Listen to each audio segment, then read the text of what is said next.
السلام علیکم ورحمۃ اللہ وبرکاتہ۔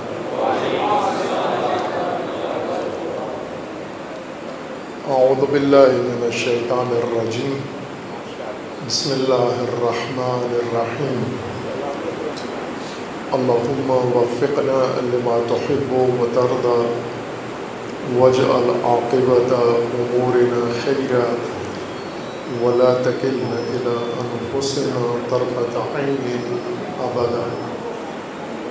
رب ادخلنی مدخل صدق واخرجنی مخرج صدق واجعل لی من لدنک سلطانا نصیرا۔ عید سعید مباہلہ آپ تمام مومنین کرام، تمام امت اسلامیہ و بالخصوص راہروان راہ ولایت و امامت کو تبریک و تہنیت عرض ہے۔ یہ ایام مبارکہ، ایام ذی الحجہ، ایام ولایت تمام مومنین کو عید غدیر، عید اکبر اور اسی طرح عید ابراہیمی، عید اضحیٰ گزر چکی ہیں، لیکن ایام نورانیت ایام کی قائم ہے، جاری ہے۔ آپ سب عزیزان کو مبارکباد عرض ہے۔ ان ایام میں اللہ تبارک و تعالیٰ کی توفیق سے جو مومنین کے لیے موضوع انتخاب کیا ہے آپ کی خدمت میں پیش کرنے کے لیے، فرصت شناسی، فرصت سازی اور فرصت سوزی ہے اہل البیت علیہ السلام کے کلام نورانی میں۔ یہ موضوع اہل البیت علیہ السلام میں اور خصوصاً امیر المؤمنین علیہ السلام نے ایک خاص اہتمام اور اہمیت کے ساتھ مومنین کے لیے بیان کیا ہے، جو امیر المؤمنین کے ہمراہ تھے، ساتھی تھے، سامنے تھے اور مخاطبین تھے، جن سے امیر المؤمنین کا دن رات سروکار رہتا تھا۔ امیر المؤمنین ان کی تربیت فرماتے، انہیں تیار کرتے اور انہیں آمادہ کرتے مختلف میدانوں کے لیے، میدان اطاعت کے لیے، میدان نبرد کے لیے، میدان پیکار کے لیے اور اسی طرح میدان عمل کے لیے۔ چونکہ عملی طور پر جب انسان میدان میں آتا ہے تو اندازہ ہوتا ہے کہ اس میدان کے لیے کتنی آمادگی تھی، کتنی تیاری تھی اور کتنی انسان کے اندر کمی رہ گئی ہے، کمزوری ہے۔ امیر المؤمنین کے ساتھ جو لوگ تھے حکومت کے، امیر المؤمنین کی حکومت کے زمانے میں قدم قدم پر امیر المؤمنین علیہ السلام کو ان کی طرف سے پریشانی کا سامنا کرنا پڑتا تھا، مختلف موقعوں پر اور مختلف پہلوؤں سے۔ اور اس میں امیر المؤمنین کو ایک جو ان کے اندر ایک پہلو محسوس ہوا ان باقی 20 اور موضوعات کے ساتھ ساتھ، وہ یہ تھا کہ یہ فرصتیں ضائع کرتے ہیں بہت۔ امیر المؤمنین کے ساتھی، امیر المؤمنین کا لشکر، امیر المؤمنین کے پیروکار، امیر المؤمنین کے سپاہی، اس وجہ سے ہر وہ ضروری چیز جو ان کو ضرورت تھی، جس کی امیر المؤمنین علیہ السلام انہیں بیان فرماتے تھے۔ اس زمانے میں یہ عام طریقہ نہیں تھا کہ مجالس اس طرح کی نہیں ہوتی تھی، جیسے آج کل گھر گھر مسجد مجلس ہو رہی ہے، ہر مسجد میں، ہر امام بارگاہ میں، ہر مناسبت سے، اور کوئی بھی اسپیکر ذاکر خطیب بلا لیا۔ اس وقت مرکزیت تھی، اور وہ یہ کہ تمام مجالس جو قومی امور کی، دینی امور کی تھیں، وہ امام مسلمین نہیں پڑھنی ہوتی تھی، ساری نائبین نہیں پڑھتے تھے۔ مثلا جمعہ پڑھانا ہے تو امام مسلمین خود جمعہ پڑھاتے تھے، اور اگر لوگوں کو آمادہ کرنا ہے تو امام مسلمین خود منبر پہ آ جاتے تھے۔ اگر ایمرجنسی طور پر، حادثاتی طور پر ناگہانی طور پر لوگوں کو کوئی بات بتانی ہوتی تھی تو فوراً منادی کرائی جاتی تھی کہ لوگ سارے مسجد میں جمع ہو جائیں، امام المسلمین نے خطاب کرنا ہے۔ تو یہ جو آج باقاعدہ پیشہ ور خطیب، پیشہ ور ذاکر ہیں، یہ اس زمانے میں نہیں تھا، چونکہ یہ کام ان کا تھا ہی نہیں۔ امام المسلمین و امام المومنین کا یہ کام تھا، وہ خود ہی کرتے تھے۔ امیر المومنین سے پہلے والے جو خلفاء تھے وہ یہ کام نائبین سے کرواتے تھے، وہ اپنی جگہ کسی اور کو بھیج دیتے تھے کہ آپ خطبہ دے دیں، آپ پڑھ دیں جا کر۔ لیکن امیر المومنین چونکہ امام البیان بھی ہیں، امیر البیان بھی ہیں، امیر الکلام بھی ہیں، فصاحت و بلاغت امیر المومنین سے شروع ہوتی ہے اور امیر المومنین پہ ہی ختم ہو جاتی ہے۔ تو اس لیے امیر المومنین کو نائب کی ضرورت نہیں پڑتی تھی، وہ خود یہ سب کچھ رہنمائی فرماتے۔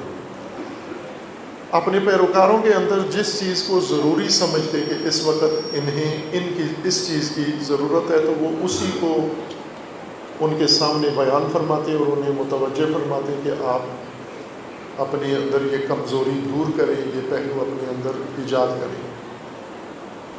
ان میں سے ایک مشاہدہ امیر المومنین کا یہ تھا کہ یہ فرصتیں ضائع کرتے ہیں بہت۔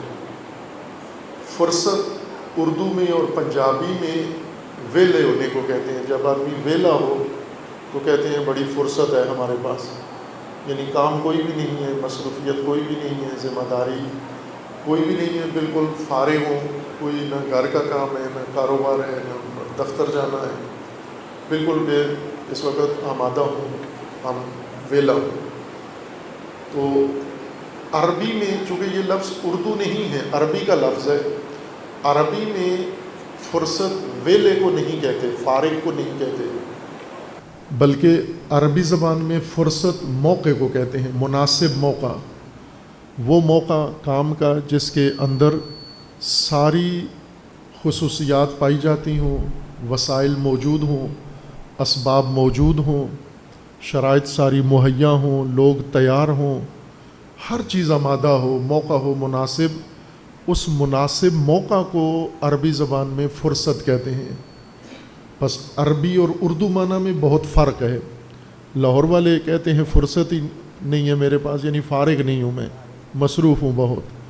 اور عربی میں فرصت کہتے ہیں کہ یہ بہترین مناسب موقع ہے کام کا، کاروبار کا، یا کسی اقدام کا، یا جیسے عموماً ہم بچوں کے بارے میں کہتے ہیں، بچوں کی شادیوں کے بارے میں آپ کہتے ہیں کہ یہ بچے کی شادی کر دیں، ابھی مناسب موقع ہے کہ پڑھ بھی لیا ہے اس نے، جوان بھی ہو گیا ہے، روزگار بھی اس کو مل گیا ہے، تو اب مناسب موقع ہے۔ یا والدین خود کہتے ہیں کہ اس وقت مناسب موقع ہے بچے کی یا بچی کی شادی کرنے کا۔ یا جب اس کے پاس نہ ہو، ملازمت نہ ہو، تعلیم میں مصروف ہو، تو کہتے ہیں ابھی صحیح موقع نہیں ہے۔ جس کو ہم موقع کہتے ہیں اور اپرچونٹی کہتے ہیں، عربی زبان میں اس کو فرصت کہتے ہیں۔ اہل البیت علیہ السلام کے کلام نورانی میں اس کو فرصت کہا جاتا ہے۔ اور خود رسول اللہ صلی اللہ علیہ وآلہ وسلم نے ان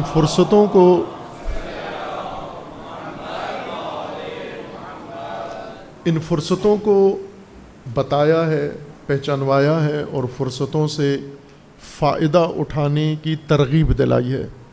اور رسول اللہ صلی اللہ علیہ وآلہ وسلم خود بھی اس ضابطے پر پابندی سے عمل فرماتے تھے کہ کوئی فرصت، مناسب موقع ہاتھ سے ضائع نہ جائے۔ مباہلہ انہی فرصتوں میں سے ایک فرصت تھی کہ موقع تھا، بہترین موقع فراہم آیا کہ نجران سے، یمن سے مسیحی وفد آیا۔ اصل میں رسول اللہ نے خط لکھے تھے مختلف علاقوں کو، ایران میں خط لکھا، روم میں خط لکھا، ارد گرد جتنی آبادیاں تھیں حبشہ میں خط لکھا، بڑی بڑی ریاستیں، اور ان میں سے ایک ایسا علاقہ جو اقتصادی طور پر مضبوط تھا اور سیاسی لحاظ سے بھی پائیداری تھی اس میں، وہ یمن تھا۔ اور یمن میں بھی بت پرست بھی تھے اور یمن میں مسیحی بھی تھے. تو رسول اللہ صلی اللہ علیہ وآلہ وسلم نے جو دعوتی خطوط لکھے ہر طرف، ان میں سے ایک خط یمن میں مسیحی رہنماؤں کو لکھا کہ میں اللہ کا رسول ہوں، میں کتاب لے کر آیا ہوں اور میں آپ کو دعوت دیتا ہوں دین حق کی، دین اسلام کی، کہ آپ یہ دعوت قبول کریں اور اس دعوت کے سامنے تسلیم ہوں. انہیں جب یہ خط ملا، انہوں نے خط کا مضمون دیکھا تو مضمون سے اندازہ لگایا کہ یہ عام کسی عرب کا خط نہیں ہے، کسی قبائلی رہنما کا خط نہیں ہے، کسی سیاسی لیڈر کا خط نہیں ہے. یہ خط، اس کا مضمون، اس کی عبارت، اس کا جو مواد ہے وہ بتاتا ہے کہ یہ شخصیت ہٹ کر ہے، کوئی اور معمول سے ہٹ کر ہے یہ. اور انہوں نے جو کچھ خط میں لکھا ہے وہ اس پر عمل درآمد بھی کریں گے. لہٰذا انہوں نے وفد تشکیل دیا کہ آپ جائیں، خط کا جواب وہاں جا کر ان سے ملیں جس شخصیت کا یہ خط ہے، اور جس طرح انہوں نے مسیحیوں کو اسلام کی دعوت دی ہے، مسیحی رہنما، مسیحی مذہبی قیادت جا کر ان حجازیوں کو، عربوں کو، یا یہ شخصیت جو رسولوں نے کا دعویٰ کرتے ہیں، انہیں مسیحیت کی طرف دعوت دیں، انہیں آپ رہنمائی کریں. چونکہ عربوں کے ہاں دین نہیں ہے، بت پرست ہیں، تو انہیں آپ مسیحیت کی طرف دعوت دیں. اور یہ بہت بن ٹھن کے آئے، کر و فر کے ساتھ یہ وفد آیا رسول اللہ صلی اللہ علیہ وآلہ وسلم کی خدمت میں. ایک مفصل داستان ہے جو سنی ہوئی ہے، ظاہر ہے ایسے موقعوں پر ذاکرین، خطباء، علماء اس کے بعض نمایاں حصے بیان کرتے رہتے ہیں. تاریخی ترتیب سے نہیں کرتے، تجزیہ کر کے نہیں کرتے، لیکن جن کے اندر ذرا فضائل کی زیادہ نمایاں خصوصیت ہو وہ پہلو بیان کرتے ہیں. وہ آپ نے سنا ہوا ہے. وہ آئے بڑے ایک روبدار طریقے سے آئے، بڑے فاخر لباس پہن کر آئے اور اپنے پروٹوکول کے ساتھ آئے. رسول اللہ نے ان کو عزت احترام دیا. صحابہ نے روکنے کی کوشش کی کہ آپ اس حالت میں مسجد النبی میں نہیں آ سکتے. حضور نے کہا آنے دیں ان کو، یہ جو کرتے ہیں مہمان ہیں، ان کا او بھگت کریں ان کی. اور پھر اس کے بعد ان سے پوچھا کہ آپ کیوں آئے ہیں، انہوں نے سارا ماجرا بیان کر دیا. یہ ایک فرصت تھی، یہ ایک عملی مثال ہے مباہلہ، کہ آپ کو اگر موقع آ جائے، اپرچونٹی مل جائے، فرصت مل جائے اپنے دین کی تبلیغ کی، اپنے دین کی ترویج کی، اپنے دین کی حقانیت کو ثابت کرنے کے لیے، اور اس کے لیے آپ کو خطرات بھی مول لینا پڑیں تو بھی آپ خطرہ مول لے لیں، لیکن موقع ضائع نہ کریں، آپ فرصت ضائع نہ کریں، آپ فرصت سوزی نہ کریں، اپرچونٹی ہاتھ سے نہ جانے دیں. چونکہ مواقع جب ضائع ہونا شروع ہو جاتے ہیں، لوگوں کی عادت بن جاتی ہے موقع ضائع کرنا، پھر قومیں بھی زوال پذیر ہو جاتی ہیں، دین بھی شکست کھا جاتے ہیں، لیڈر بھی شکست کھا جاتے ہیں، سلسلے ختم ہو جاتے ہیں. وہ قومیں جن کے اندر سرکردہ لوگ یا ان کے عام لوگ اور عام طبقات مواقع ضائع کرتے ہوں، اپرچونٹیز ضائع کرتے ہوں، فرصتیں ضائع کرتے ہوں، دوسرے لوگ میدان ان سے چھین لیتے ہیں. وہ لوگ جو موقع ضائع نہیں کرتے، جو بر وقت موقع پر اقدام کرتے ہیں اور موقع کے لیے تیاری کرتے ہیں، تدبیر کرتے ہیں، پلاننگ کرتے ہیں، منصوبے بناتے ہیں اور اس کے لیے باقاعدہ تدبیریں کرتے ہیں اور ان کے پاس موجود ہوتی ہیں، موقع آنے کی انتظار میں ہوتے ہیں. جو ہی موقع آتا ہے وہ فوراً میدان میں اتر کے موقع سے فائدہ اٹھا کے اور اپنے حق میں سب کچھ تبدیل کر لیتے ہیں. پھر میدان ان کے پاس ہوتا ہے.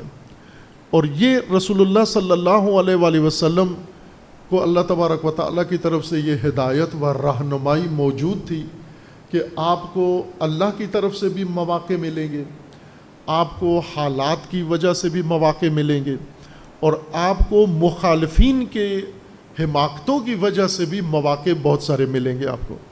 اور ایسا ہی ہوا. رسول اللہ صلی اللہ علیہ وآلہ وسلم جب آ کر اللہ کے حکم پر نبوت کا اعلان کیا، لوگوں کو دعوت دی کہ ایمان لائیں، میرے اوپر ایمان لائیں، میری نبوت پر، آسمانی کتاب پر، تو اس کے بعد مواقع اس وقت کوئی فرصت نہیں تھی. جب رسول اللہ نے دعوت کا آغاز کیا تو رسول اللہ کے لیے میدان ہموار نہیں تھا, بالکل بند تھا میدان, دروازے بند تھے. لوگوں کے ذہنیت ایسی تھی, جاہلیت تھی, بت پرستی تھی, اور تہذیب ہی اس قسم کی تھی کہ جہاں پر ہدایت کی دعوت کا کوئی امکان ہی نہیں تھا. بس اوقات ہوتا ہے معاشرے کی, سوسائٹی کی حالت اس طرح کی بن جاتی ہے کہ یہاں کوئی دعوت نہیں دی جا سکتی.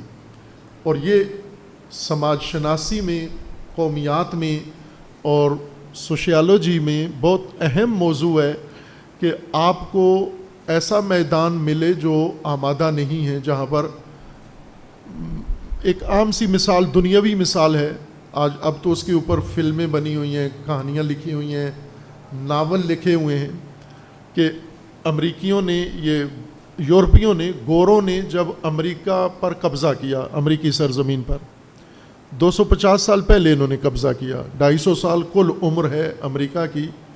یہ جتنے سفید چمڑی والے ہیں یہ امریکہ کے مقامی بندے نہیں ہیں, ایک بھی بندہ, کالے اور گورے دونوں, یہ امریکہ کے لوگ نہیں ہیں. امریکہ کے لوگ ہیں سرخ فام لوگ, سرخ رنگ لوگ, جن کو ریڈ انڈین کہتے ہیں آپ. اور ریڈ انڈین بھی اس وجہ سے کہتے ہیں کہ یہ گورے انڈیا جا رہے تھے کشتی میں, اور راستہ بھول کے یہ امریکہ جا پہنچے, اور جب امریکہ پہ پہنچے تو یہ ان کے ذہن میں یہ تھا کہ ہم انڈیا میں آئے ہیں, اور وہ وہاں جو لوگ تھے یہ ان کو انڈین کہتے تھے. اور چونکہ ان کی رنگت چمڑی سرخ فام تھے, جیسے ہم زرد فام ہیں, ایشین جو ہیں یہ زرد فام ہیں, زرد پوست ہیں, ہماری چمڑی زرد ہے, اور انگریزوں کی یا یورپیوں کی چمڑی گوری ہے, افریقیوں کی چمڑی کالی ہے, اور امریکن کی چمڑی سرخ ہے. یہ 4 رنگتیں طبعی طور پر, نیچرل طور پر زمین پر موجود ہیں, یہ 4 رنگتیں. اور یہ بات ہے اپنی جگہ پر کہ آیا یہ ایک ہی نسل ہے, یہ 4 الگ الگ نسلیں ہیں, یہ بات ہے. ہم دینی طور پر یہ اعتقاد رکھتے ہیں کہ یہ ایک ہی نسل ہے, 4 رنگتیں ان کی بن گئی ہیں. بعض جو دوسرے محققین ہیں ان کا یہ کہنا ہے کہ 4 الگ الگ نسلیں ہیں, یہ ایک نسل نہیں ہے. بہرکیف آپ ایک ہی سمجھیں, ابھی اس شک میں نہ پڑیں کہ یہ الگ الگ آدم تھے, ایک ہی آدم کی اولاد ہیں. چمڑیاں ہو جاتی ہیں, رنگتیں ان کی بدلتی رہتی ہیں طبعی حالات کی وجہ سے. تو یہ گورے جب سرزمین پہ اترے, کشتی ان کی وہاں پہنچی, تو یہ سمجھ رہے تھے ہم انڈیا پہنچائے ہیں, اور بہت عرصے تک, کئی سالوں تک ان کے ذہن میں یہ تھا کہ ہم انڈیا میں ہیں, اس لیے ان لوگوں کو انڈین کہتے تھے. اور وہ انڈین چونکہ سرخ فام تھے تو ان کو ریڈ انڈین کا نام دے دیا گیا. اور ابھی ہم تعجب بھی کرتے ہیں کہ امریکہ میں ریڈ انڈین کا کیا کام ہے, تو وہ یہ گوروں کی غلطی کی وجہ سے ہے. انہیں نئی سرزمین ملی, وہاں پر قبضہ کر لیا, آباد ہوئے جا کر. 250 سال پہلے ابھی ٹرمپ نے تقریبات رکھی ہوئی تھیں, 250 سال امریکہ کا یوم تاسیس, اور جہاں پر اتحاد کیا انہوں نے, آپس میں ایک ریاست بنائی. تو اتنی قدیم یہ ریاست ہے, 250 سال پرانی ہے. یہ لوگ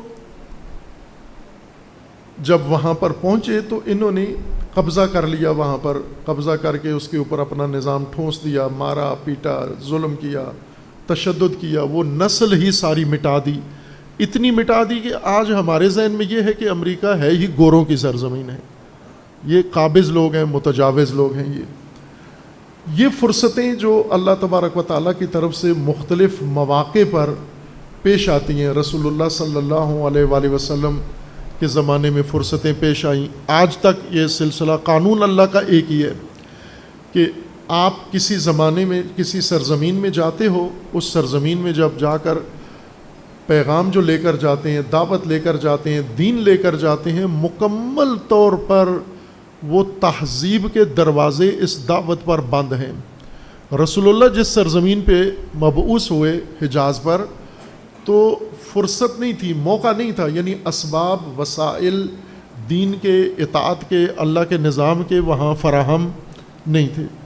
رسول اللہ نے خود وہ زمین آمادہ کی, محنت کی, اکیلے تنہا شروع کیا کام, اور سخت مشقت کے ساتھ اس سرزمین کو آمادہ کرنا شروع کیا. یعنی فرصتیں بنانے کا کام شروع کیا، فرصت سازی، چونکہ فرصت نہیں تھی. لیکن کبھی کبھار انسان خود فرصتیں بتاتا ہے، کبھی دوسرے فرصتیں دے دیتے ہیں، اللہ کی طرف سے حالات موقع فراہم کر دیتے ہیں اور کسی امت میں جا کر آپ ایک پیغام آسانی سے پہنچا سکتے ہیں. ابھی آپ پاکستان کا جائزہ لیں اس پہلو سے کہ پاکستان کے اندر جو تہذیب ہے، جو صورتحال ہے، حالات ہیں، یہ کس چیز کی فرصت ہیں، کس چیز کا مناسب موقع ہے. یہ اپرچونٹی جو اس وقت پاکستان میں ہے کس کام کے لیے ہے؟ آیا دین کے لیے یہ اپرچونٹی ہے، مذہب کے لیے ہے، تشیع کے لیے ہے، تسنن کے لیے ہے، نظام امامت کے لیے ہے، نظام خلافت کے لیے ہے، جمہوریت کے لیے ہے؟ کس چیز کی فضا آمادہ ہے اور کس چیز کی فضا آمادہ نہیں ہے؟ جس چیز کی فضا آمادہ نہیں ہے وہ آپ کو محنت کر کے فضا بنانی پڑے گی، زمین ہموار کرنی پڑی. جیسے کھیت ہیں مختلف علاقوں میں، آپ سفر کریں پاکستان کے زرخیز علاقوں میں، کہیں چاول کاشت کیے ہوتے ہیں، کہیں گندم کاشت ہوئی ہوتی ہے، کہیں کیلا ہے، کہیں آم ہے. مثلا لاہور سے تھوڑا سا آگے نکلیں تو لاہور پہلے آموں کا شہر تھا، باغات سارے آم کے تھے. یہ آپ کے اس محلے کے علاوہ یہ قدیم سے محلہ ہی تھا، یہاں رہائشی علاقہ تھا جہاں ابھی آپ تشریف فرما ہیں. اس کے علاوہ سارا لاہور باغات تھے اور زیادہ تر باغات آم کے باغات تھے. آم کے باغات کاٹ کے آپ نے گھر بنا لیے، سکیمیں بنا لیں. لیکن لاہور سے باہر نکلیں تو آپ کو آم زیادہ نظر آنا شروع ہو جاتا ہے. جوں ملتان کے قریب ہوتے جاتے ہیں تو آم زیادہ نظر آتا ہے. پھر ملتان سے نکل کے جوں آپ آگے جاتے ہیں جنوب کی طرف تو آم کم ہوتا جاتا ہے اور باقی فصلیں زیادہ ہوتی جاتی ہیں. سندھ میں جب آپ جائیں تو کیلا آپ کو زیادہ نظر آتا ہے وہاں پر. تو اس کا یہ مطلب نہیں کہ پنجابیوں کو کیلا اگانا نہیں آتا ہے، لیکن سندھ کی سرزمین، سندھ کا موسم، سندھ کے جو حالات ہیں وہ کیلے کے لیے زیادہ مناسب ہیں. پنجاب میں بھی کیلا اگ جائے گا، لگ جائے گا، لیکن اتنا کامیاب فصل نہیں ہوگی جتنی سندھ میں ہے. اگر آپ تھل کی طرف جائیں تو آپ کو چھولے کاشت ہوئے نظر آئیں گے. آپ لاہور میں بے شک چھولے کھاتے لاہوری ہیں لیکن اگاتے تھل والے ہیں. لاہوریوں کو چنا اگانا لاہور میں مشکل ہے چونکہ وہ سرزمین، وہ ماحول، وہ ریت وہ نہیں ہے. لاہور کے اندر اور طرح کی مٹی ہے، لاہور میں کچھ اور چیزیں زیادہ اگتی ہیں، وہاں چھولے اگتے ہیں، چنے. اس طرح زمین کے اندر بہت ساری آمادگی ہوتی ہے، مختلف زمینوں میں مختلف چیزوں کی آمادگی ہے. کسانوں کو پتہ ہوتا ہے کہ یہ کس چیز کے لیے آمادہ ہے، وہی فصل کاشت کرتا ہے اور کامیابی سے. تھل والے چنا بہت زیادہ کماتے ہیں، سندھ والے کیلے، پنجاب والے آم یا دوسری فصلیں زیادہ کاشت کر لیتے ہیں. اس کو کہتے ہیں موقع شناسی، زمین شناسی، حالات شناسی، موسم شناسی. تو جو بھی یہ پہچان لے کہ کس چیز کے لیے میدان ہموار ہے وہی فصل کاشت کرے گا. پاکستان جب سے بنا ہے تو پاکستان کی جو ذہنی سرزمین ہے، دلوں کی سرزمین ہے، یہ کس چیز کے لیے آمادہ ہے؟ نیچرل طور پر سندھ کی طرح کیلے کے لیے آمادہ ہے، پنجاب کی طرح آم اگانے کے لیے تیار ہے، یا تھل کی طرح چھولوں کے لیے تیار ہے، یا پھر کسی کے لیے بھی آمادہ نہیں ہے. یہ آپ کو غور کرنا ہے کہ اس وقت پنجاب میں جو مختلف انسانی طبقات ہیں، شیعہ ہیں، سنی ہیں، مختلف درجے ہیں، یہ کس چیز کے لیے آمادہ ہیں؟ اب مثلا شیعہ اس وقت آیا نظام امامت کے لیے آمادہ ہیں؟ پاکستان کا تشیع آمادہ ہیں بھائی کہ امامیہ ہیں، امامت پر اعتقاد ہے، ایمان ہے، امامت کے لیے قربانیاں دیتے ہیں، جذبہ ہے ان کے اندر.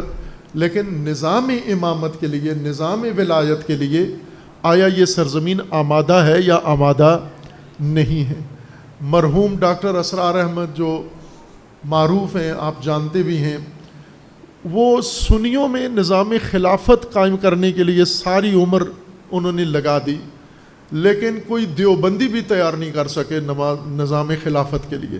جو اپنے مسلک کا کوئی بندہ ہو جو کہے جی کہ ڈاکٹر صاحب خلافت کا نظام، خلافت راشدہ کا نظام قائم کرنا چاہتے ہیں تو ہم تیار ہیں نظام خلافت کے لیے. وہ باپ نے دیکھا کہ نہیں کر سکے تیار، اور آخری عمر میں اعتراف کر کے گئے کہ ہم یہ نظام خلافت نافذ کرنے کی پوزیشن میں نہیں ہیں۔ کیوں کہ پاکستان کے اندر جو اہل سنت ہیں وہ ذہنی سرزمین کسی اور چیز کے لیے تیار کی گئی ہے، وہ نظام خلافت کے لیے نہیں ہے۔ لہٰذا جماعت اسلامی دیوبند جماعت ہے اور باقی جماعتیں دیوبند ہیں، یہ ووٹ مانگنے جاتے ہیں۔ دیوبندی آپس میں بہت متفق اور متحد آپس میں ہیں، لیکن جماعت اسلامی دیوبندی جماعت کو ووٹ نہیں دیتے، ڈاکٹر اسرار احمد کی تحریک خلافت کا حصہ نہیں بنتے۔ اب ذہنی طور پر دیوبند ہیں، ہم مسلک ہیں، لیکن ان کے دل، ان کی تربیت، ان کی جو زمین ہے وہ آمادہ نہیں ہے، اس فصل کے لیے آمادہ نہیں ہے۔ اسی طرح مختلف دیگر مسالک ہیں، ان کے اندر بھی ہم دیکھیں پاکستان کے اندر مجموعی طور پر یہ سرزمین کس کے لیے تیار ہے۔ رسول اللہ صلی اللہ علیہ وآلہ وسلم جب تشریف لائے تو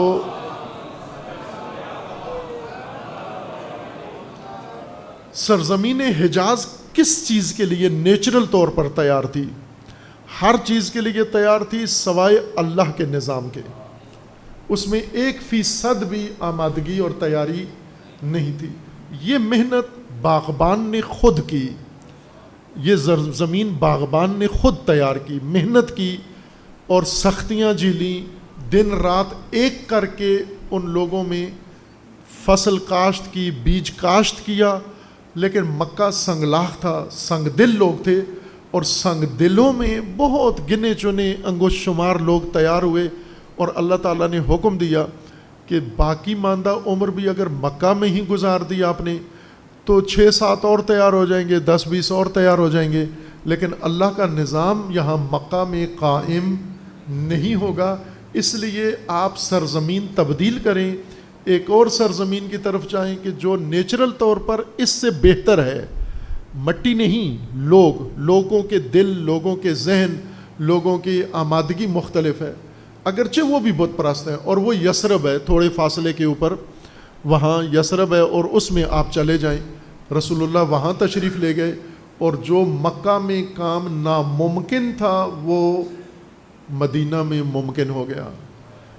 اسی طرح رسول اللہ صلی اللہ علیہ وآلہ وسلم نے تمام دنیا میں یہ پیغام بھیجا، از جملہ یمن، اور یمن سے یہ کاروان آیا رسول اللہ کو دعوت دینے، تو رسول اللہ نے مناسب موقع جانا کہ یمن کا نمائندہ وفد آیا ہے، یہ نمائندہ وفد جو تاثر لے کے جائے گا، تو یمن کے عوام ان کی طرف دیکھ رہے ہیں، یمن کی پبلک دیکھ رہی ہے کہ یہ وفد گیا ہے تو یہ کیا کر کے آتا ہے۔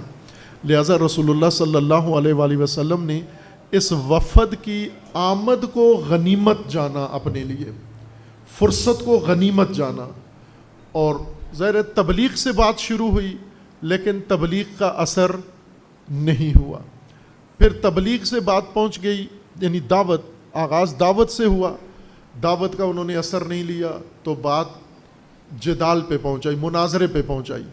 مناظرہ جب ہوا تو بھی دیکھا کہ یہ مناظرہ سے بھی متاثر ہونے والے لوگ نہیں ہیں، تو بات مباہلہ پہ پہنچ گئی، ملاعنہ و مباہلہ پہ بات پہنچ گئی، اور پھر مباہلہ کی جو ترکیب بنی اللہ کے حکم سے، قرآن کی آیت کے مطابق رسول اللہ نے جو ترکیب بنائی مباہلہ کی، اس نے مدینہ کی فضا پر بھی اثر ڈالا اور یمن کے وفد کو بھی قانع کر دیا، اور یمن کا وفد بھی تسلی کر کے گیا، ہر چند انہوں نے وہاں پر ہٹ درمی دکھائی، ایمان نہیں لائے لیکن تسلیم ہو کے گئے، اور وہ جو ان کے اندر ایک انکار تھا وہ ختم ہو گیا۔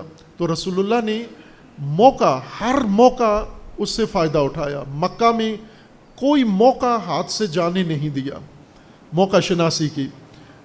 اسی طرح مدینہ میں کوئی موقع رسول اللہ نے ہاتھ سے جانے نہیں دیا، معمولی سا بھی، کسی قبیلے کو دعوت دینا، کسی بڑی جمعیت کو، اوس کو، خزرج کو، فلاں کو، ہر طبقے کو دعوت دینا، جو بھی موقع آیا رسول اللہ نے ضائع نہیں کیا، اس کو سستی نہیں دکھائی، کوتاہی نہیں کی، بلکہ اللہ تبارک و تعالیٰ نے رسول اللہ کو کئی جگہ پر روکا کہ آپ اپنی جان مشقت میں ڈال رہے ہیں، سختی میں ڈال رہے ہیں۔ یہ رسول اللہ صلی اللہ علیہ وآلہ وسلم کی کامیابی کا راز ہے کہ جو مواقع اللہ نے دیے رسول اللہ نے ان مواقع سے فائدہ اٹھایا، جو مواقع ان لوگوں کی طرف سے میسر آئے رسول اللہ نے ان مواقع سے فائدہ اٹھایا، جو مواقع طبعی طور پر نہیں تھے وہ محنت کر کے وہ مواقع فراہم کیے رسول اللہ نے، اور پھر ان مواقع سے فائدہ اٹھا کر بالآخر 23 سال کی مدت میں، مدینہ میں 10 سال تھے، آپ مجموعی طور پر کہیں 10 سال میں رسول اللہ صلی اللہ علیہ وآلہ وسلم نے 10 سال میں وہ کام کر دیا جو مسلمان 1500 سال سے نہیں کر پا رہے، 1500 سال سے نہیں کر پا رہے۔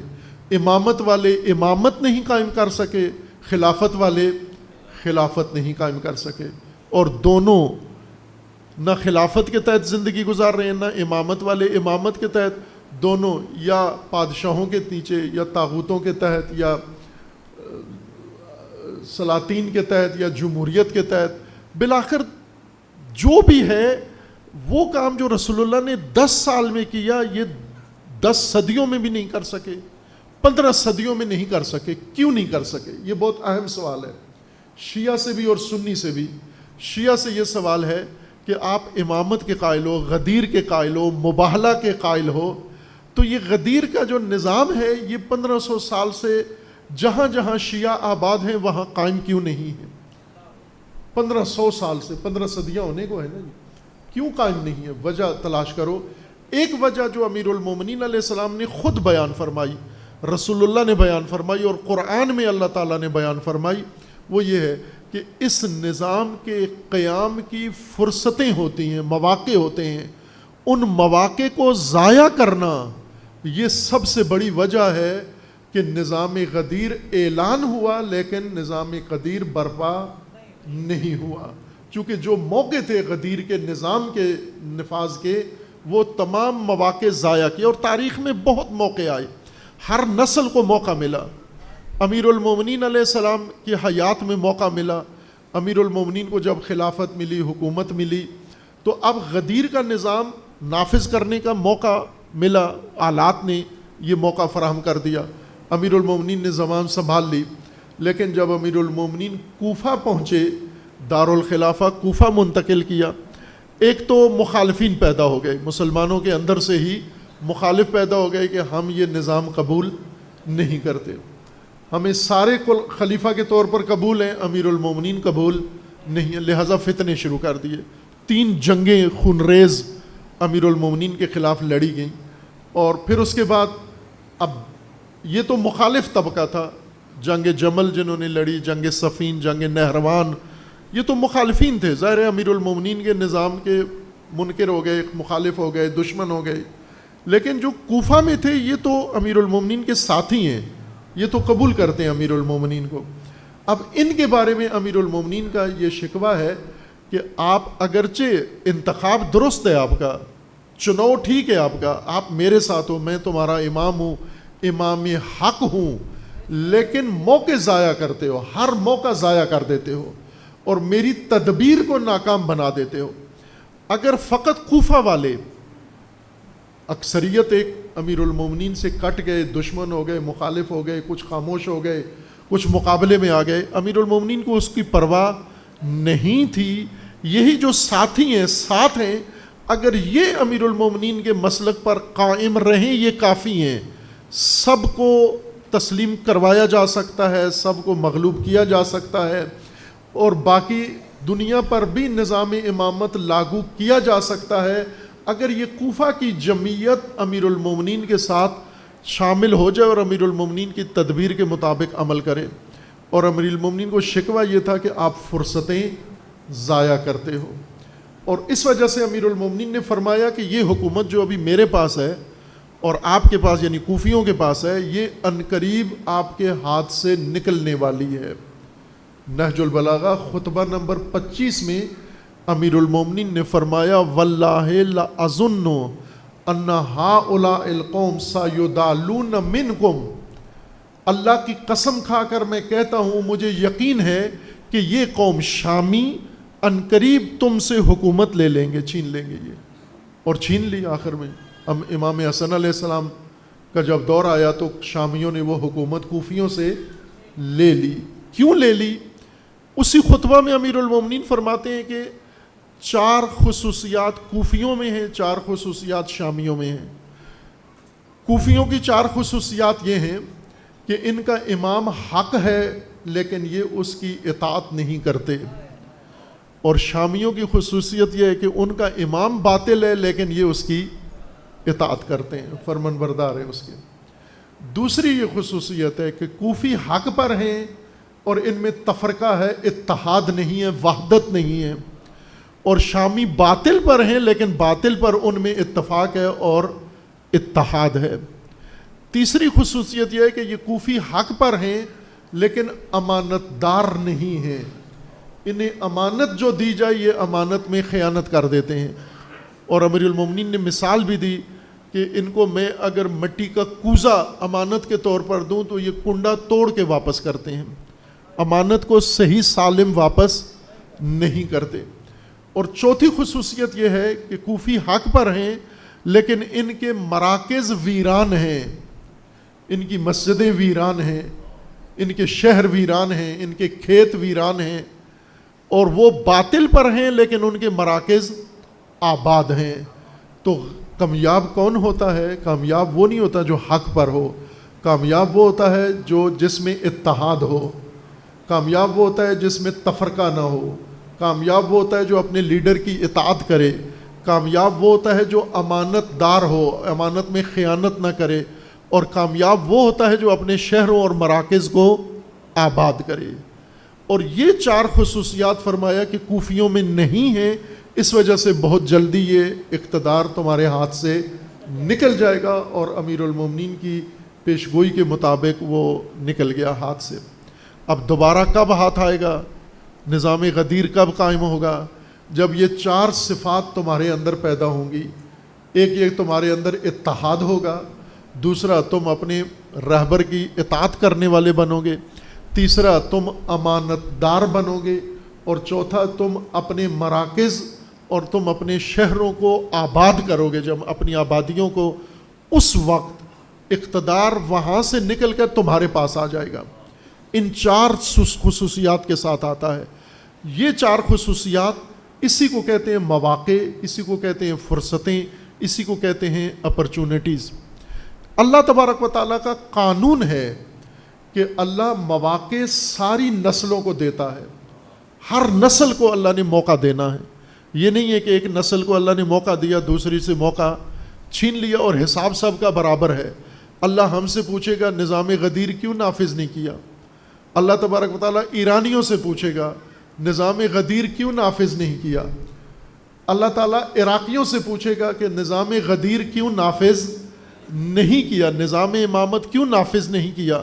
اسی طرح باری باری ہر ایک سے خدا پوچھے گا کہ نظام امامت میں نے تمہارے لیے مقرر کیا تھا وہ نافذ کیوں نہیں کیا. خوب، کیا ہم یہ کہیں گے کہ ہمیں موقع ہی نہیں دیا گیا، ہمیں وسائل نہیں دیے گئے، ہمیں حالات میسر نہیں آئے، ہمیں اسباب نہیں ملے؟ ایرانیوں کو جب پوچھے گا اللہ کہ آپ نے کیوں نافذ نہیں کیا، وہ کہیں گے ہم نے کر دیا، صدیوں بعد کیا لیکن کر لیا. موقع ہمارے لیے بھی نہیں تھا لیکن ہم نے موقع ڈھونڈا، ہم نے موقع بنایا اور اس موقع سے فائدہ اٹھایا اور ہم نے وہ نظام قائم کر لیا. لہٰذا ان کے پاس تو عذر موجود ہوگا کہ ہم نے موقع ضائع نہیں کیا، جب ملا تو موقع ضائع نہیں کیا. تو اللہ دوسری اقوام سے پوچھے گا کہ آپ کے لیے تو میں نے موقع اس سے بھی بہتر بنایا تھا، آپ نے کیوں یہ کام نہیں کیا؟ یہ شکوہ امیر المومنین کا یہاں پر پھر زندہ ہو جائے گا. ایک شکوہ قرآن نے رسول اللہ کا ذکر کیا ہے کہ رسول اللہ محشر میں اللہ تبارک و تعالیٰ کی بارگاہ میں یہ شکوہ کریں گے، ربی میرے رب، میرے پالنے والے، ان قومی اتخذوا ھذا القرآن مہجورا، اے میرے پالنے والے میری اس قوم نے قرآن کو متروک رکھا ہے، ترک رکھا ہے، قرآن پر عمل نہیں کیا، میری قوم نے عمل نہیں کیا. یہ قرآن فرما رہا ہے رسول اللہ کے بارے میں کہ یہ محشر میں اپنی قوم، اپنی امت کا شکوہ کریں گے کہ انہوں نے قرآن کو مہجور رکھا ہے. ایک شکوہ امیر المومنین کریں گے اور ائمہ اطہار کریں گے اور امام عصر کریں گے اللہ تبارک و تعالیٰ کی بارگاہ میں کہ پروردگارا تو نے ہمیں ان کا امام بنایا، ان کو ہمارا مطیع بنایا، اور تو نے نظام امامت مقرر فرمایا تاکہ اس زمین پر بندوں کے سروں پر نظام امامت قائم ہو۔ امامت کے مواقع جب آتے تھے انہوں نے امامت کا ہر موقع ضائع کیا، نظام غدیر کا ہر موقع ضائع کیا، ہر فرصت ضائع کی۔ اور کہاں امیر المومنین، اب یہ آپ سن لیں کہ یہ صرف میری کوئی فرضی بات نہیں ہے کہ امیر المومنین شکوہ کریں گے، بلکہ امیر المومنین علیہ السلام کی روایت خود امیر المومنین کے مبارک زبان سے سن لیں کہ فرصتیں ضائع ہونے کا امیر المومنین کو کتنا دکھ ہے، کتنا افسوس ہے اور کتنی ناراضگی اور ناراحتی ہے وہ لوگ جو فرصتیں ضائع کر دیتے ہیں اور فرصتوں سے پچھتاتے ہیں۔ امیر المومنین علیہ السلام فرماتے ہیں من اخر الفرصت عن وقتها فلیکن علی ثقۃ من فوتها، جو بھی فرصتیں ٹالتا ہے، ضائع کرتا ہے اور فرصتیں آنے کے وقت فرصتوں سے، موقعوں سے فائدہ نہیں اٹھاتا، اسے یقین رکھ لینا چاہیے کہ بہت جلدی یہ موقع تمہارے ہاتھ سے نکل جائے گا۔ اور موقع جب ایک کے ہاتھ سے نکلتا ہے تو یوں نہیں کہ موقع کسی صحرا میں جا کر انتظار کر رہا ہوتا ہے۔ اگر آپ کا موقع آپ کو ملا، آپ نے فائدہ نہیں اٹھایا، یہ موقع دشمن کے پاس چلا جاتا ہے۔ ہمیشہ آپ نے فائدہ اٹھایا، موقع آپ کا ہے، آپ نے فائدہ نہ اٹھایا تو موقع اڑ کر دشمن کے پاس چلا جاتا ہے۔ تو دشمن موقع شناس ہے، موقع سے فائدہ اٹھاتا ہے۔ امیر المومنین علیہ السلام فرماتے ہیں اذا امکنت الفرصت فانتہزها، جب فرصت میسر آئے تو فوراً اٹھو اور اقدام کرو۔ فإن اضاعۃ الفرصت غصۃ، کہ فرصتیں ضائع کرنا، مواقع ضائع کرنا یہ پچھتاوا ہے، غم ہے، اندوہ ہے، اور تمام نسلوں کے لیے غم و اندوہ ہے۔ ایک نسل موقع ضائع کرتی ہے، 20 نسلوں کو اس کا نقصان پہنچتا ہے۔ ایک نسل جو موقع ضائع کرتی ہے، چونکہ قومی مواقع ضائع کرنا قومی خیانت ہے، قومی جرم ہے۔ اس کی وجہ یہ ہے کہ ایک آدمی، ایک لیڈر، ایک سرکردہ جس کا کام ہے فیصلہ کرنا فرصت کے وقت، اگر وہ فیصلہ نہ کرے، اگر وہ ڈیسیجن نہیں لیتا اور وہ موقع گزر جاتا ہے تو پوری قوم کا نقصان ہوا ہے۔ آج کی موجودہ صورتحال میں پھر اللہ تبارک و تعالیٰ نے تاریخی موقع دیا ہے آپ کو۔ پوری تاریخ کا مطالعہ کرے، ایسا موقع خدا نے کسی قوم کو نہیں دیا جو آج آپ کو دیا ہے۔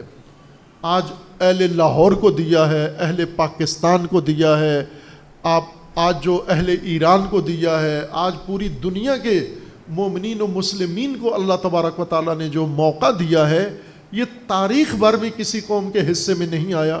قرآن کا فرمانا ہے بنی اسرائیل کے لیے، یا بنی اسرائیل اذکروا نعمتی التی انعمت علیکم، اے بنی اسرائیل یاد کرو وہ نعمتیں جو میں نے تمہیں عطا کی ہیں۔ وہ نعمتیں اللہ نے گنوائی ہیں ان کے لیے کہ یہ نعمتیں میں نے انہیں دی ہیں۔ وہ آپ پورا قرآن میں وہ نعمتیں پڑھیں اور پھر آج اپنے زمانے میں واپس آ جائیں تو جو نعمت اللہ نے آج آپ کو دی ہے یہ بنی اسرائیل کو نہیں دی۔ اللہ تبارک و تعالیٰ نے آپ کو زیادہ بڑی نعمت دی ہے، بڑی فرصت دی ہے اور بڑا موقع، بڑی اپرچونٹی آپ کو دی ہے، آج کی موجودہ نسل کو دی ہے۔ اگر آج کوئی وحی آسمان سے نازل ہو تو وہ یا بنی اسرائیل نہیں کہے گی، یا ایھا الذین آمنو، اے مومنو جن کو ایمان کی توفیق اللہ نے دی ہے، اذکروا نعمتی التی انعمت علیکم، جو نعمت میں نے تم پر دی ہے وہ ذرا یاد کرو، کیا عظیم نعمت میں نے آپ کو دی ہے آج کی موجودہ نسل کو۔ اور امیر المومنین فرماتے ہیں جب فرصت آئے پھر گھر میں نہ بیٹھو، پھر فرصت ضائع نہ کرو، پھر فوراً اٹھو، میدان میں آؤ، ورنہ پچھتاؤ گے آپ بھی اور آپ کی نسلیں بھی پچھتائیں گی۔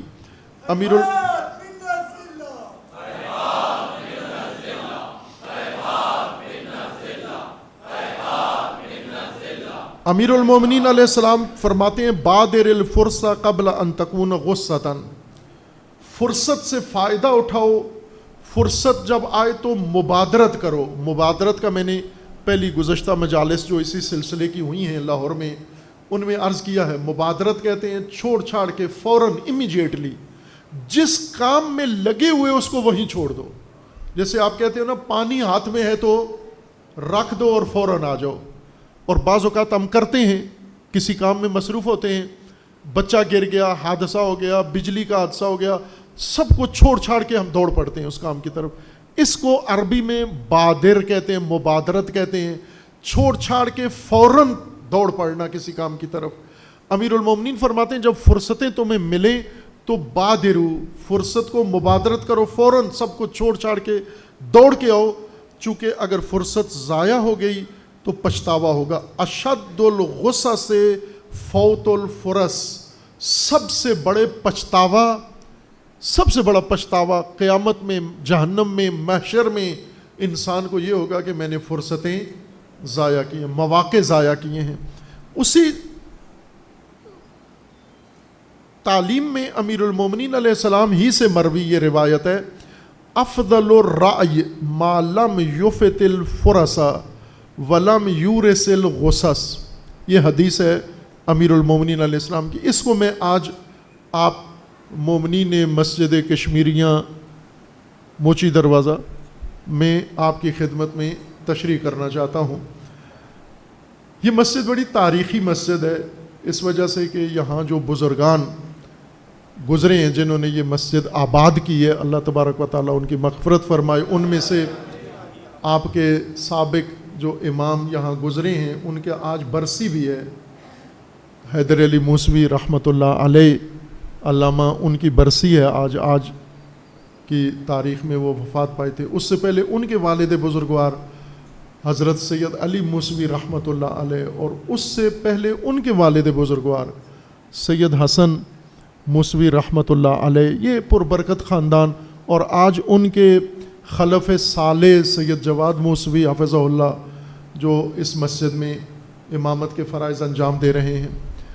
ان کی دادا کی جو پہلی برسی تھی, یہ چہلم تھا مجھے یاد ہے, اسی مسجد میں مجلس ہوئی تھی, میں حاضر ہوا تھا. میں نے تو ان کے لیے بہت جتنے بھی مقررین تھے, جہاں ان کے صاحبزادے بھی تھے, سارے ان کے کمالات ذکر کر رہے تھے.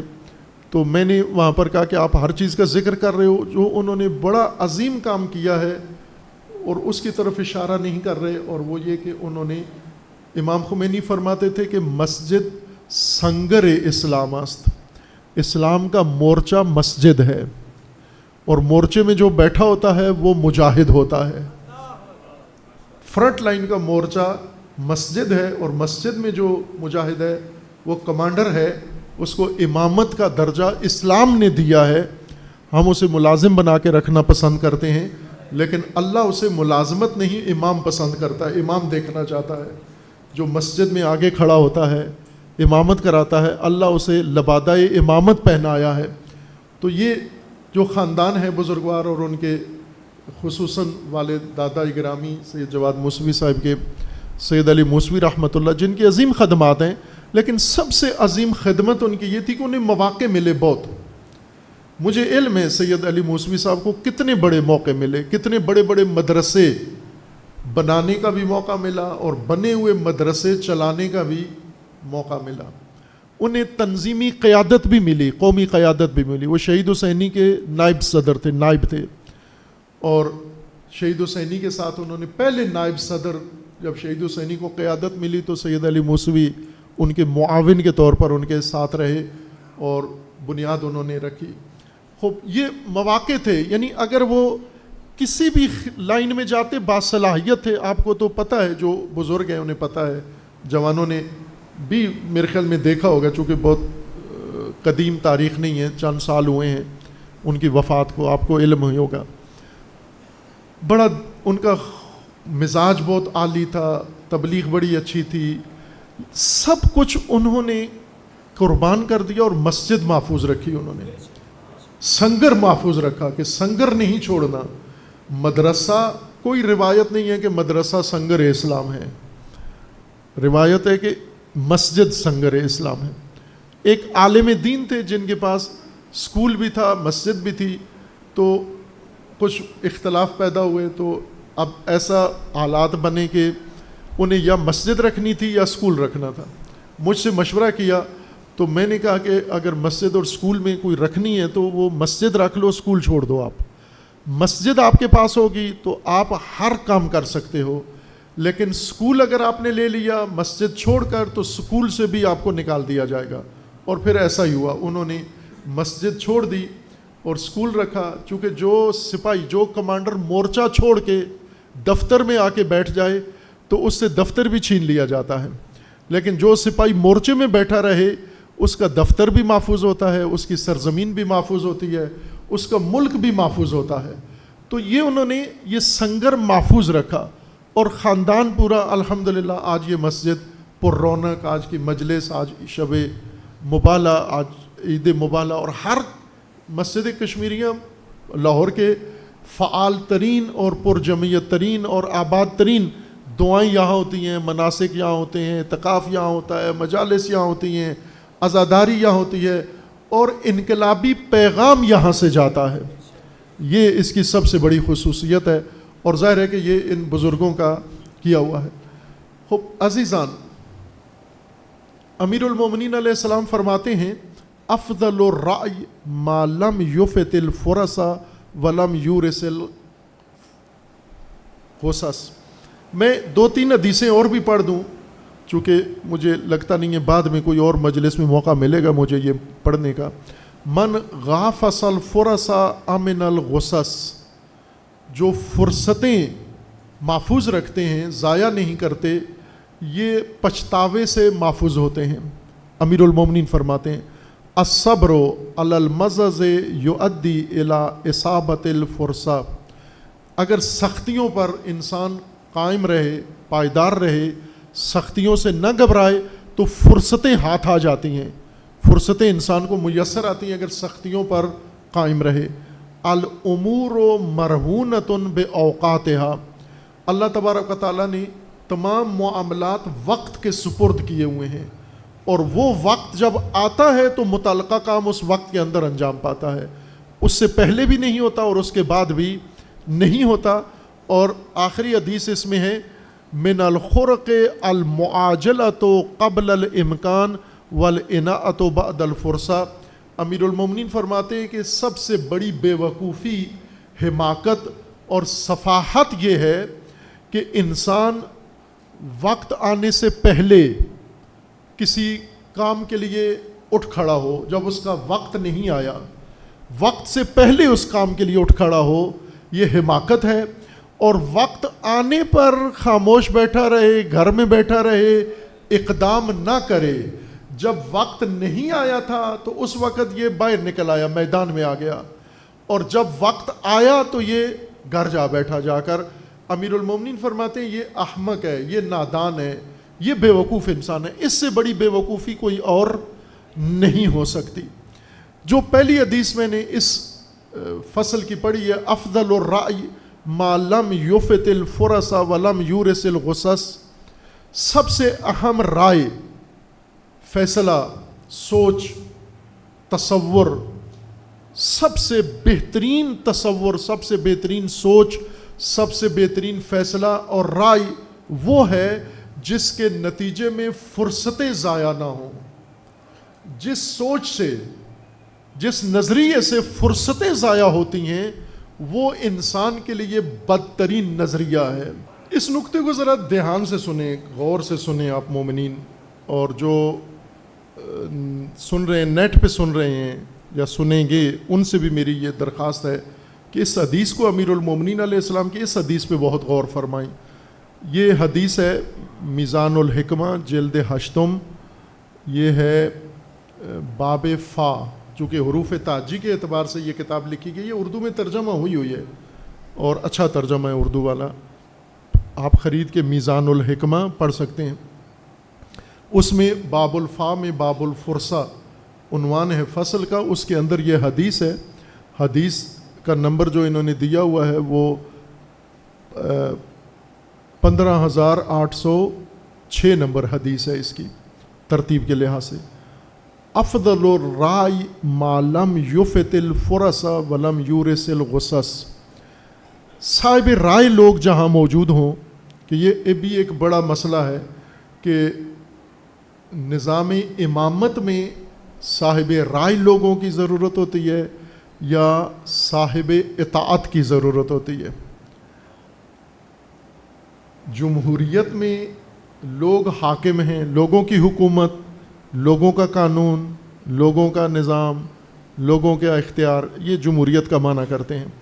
امامت میں نہ، امامت میں اللہ کا قانون، اللہ کا امام، اللہ کا حاکم، لوگوں کی طرف سے اطاعت۔ جمہوریت، اسلامی جمہوریت کا مطلب یہ ہے کہ جو امام اللہ نے آپ کے لیے مقرر فرمایا ہے اس کی اطاعت کریں آپ۔ اطاعت جمہوریت ہے۔ اللہ کا نظام کیا ہے؟ انما ولیکم اللہ ورسولہ والذین آمنوا الذین یقیمون الصلاۃ ویؤتون الزکاۃ وہم راکعون۔ یہ اللہ کا نظام ہے، ولایت۔ نظام کیا ہے؟ اللہ ولی ہے تمہارا، رسول ولی ہیں تمہارے، اور وہ جو نماز میں رکوع میں زکوٰۃ دیتے ہیں وہ ولی ہیں تمہارے، یہ تمہارے ولی ہیں، ان کی آپ نے اطاعت کرنی ہے۔ اب یہ جو ولی ہیں ہم نے کیا کرنا ہے؟ دوسری طرف سے آیت ہے اطیعوا اللہ و اطیعوا الرسول و اولی الامر منکم۔ تین ولایتیں، تین اطاعتیں۔ اللہ کی اطاعت کرنی ہے کیونکہ اللہ تمہارا ولی ہے، رسول کی اطاعت کرنی ہے چونکہ رسول تمہارا ولی ہے، اولی الامر کی اطاعت کرنی ہے چونکہ اولی الامر تمہارا ولی ہے۔ لیکن ایسا انتخاب نہیں ہونا جس میں تم نے اللہ چننا ہے، ووٹنگ ہو رہی ہے کہ اللہ چنے اپنے لیے، ایسی انتخاب کی اجازت، اور ایسا الیکشن بھی اجازت نہیں ہے کہ آپ اپنے لیے رسول چنیں۔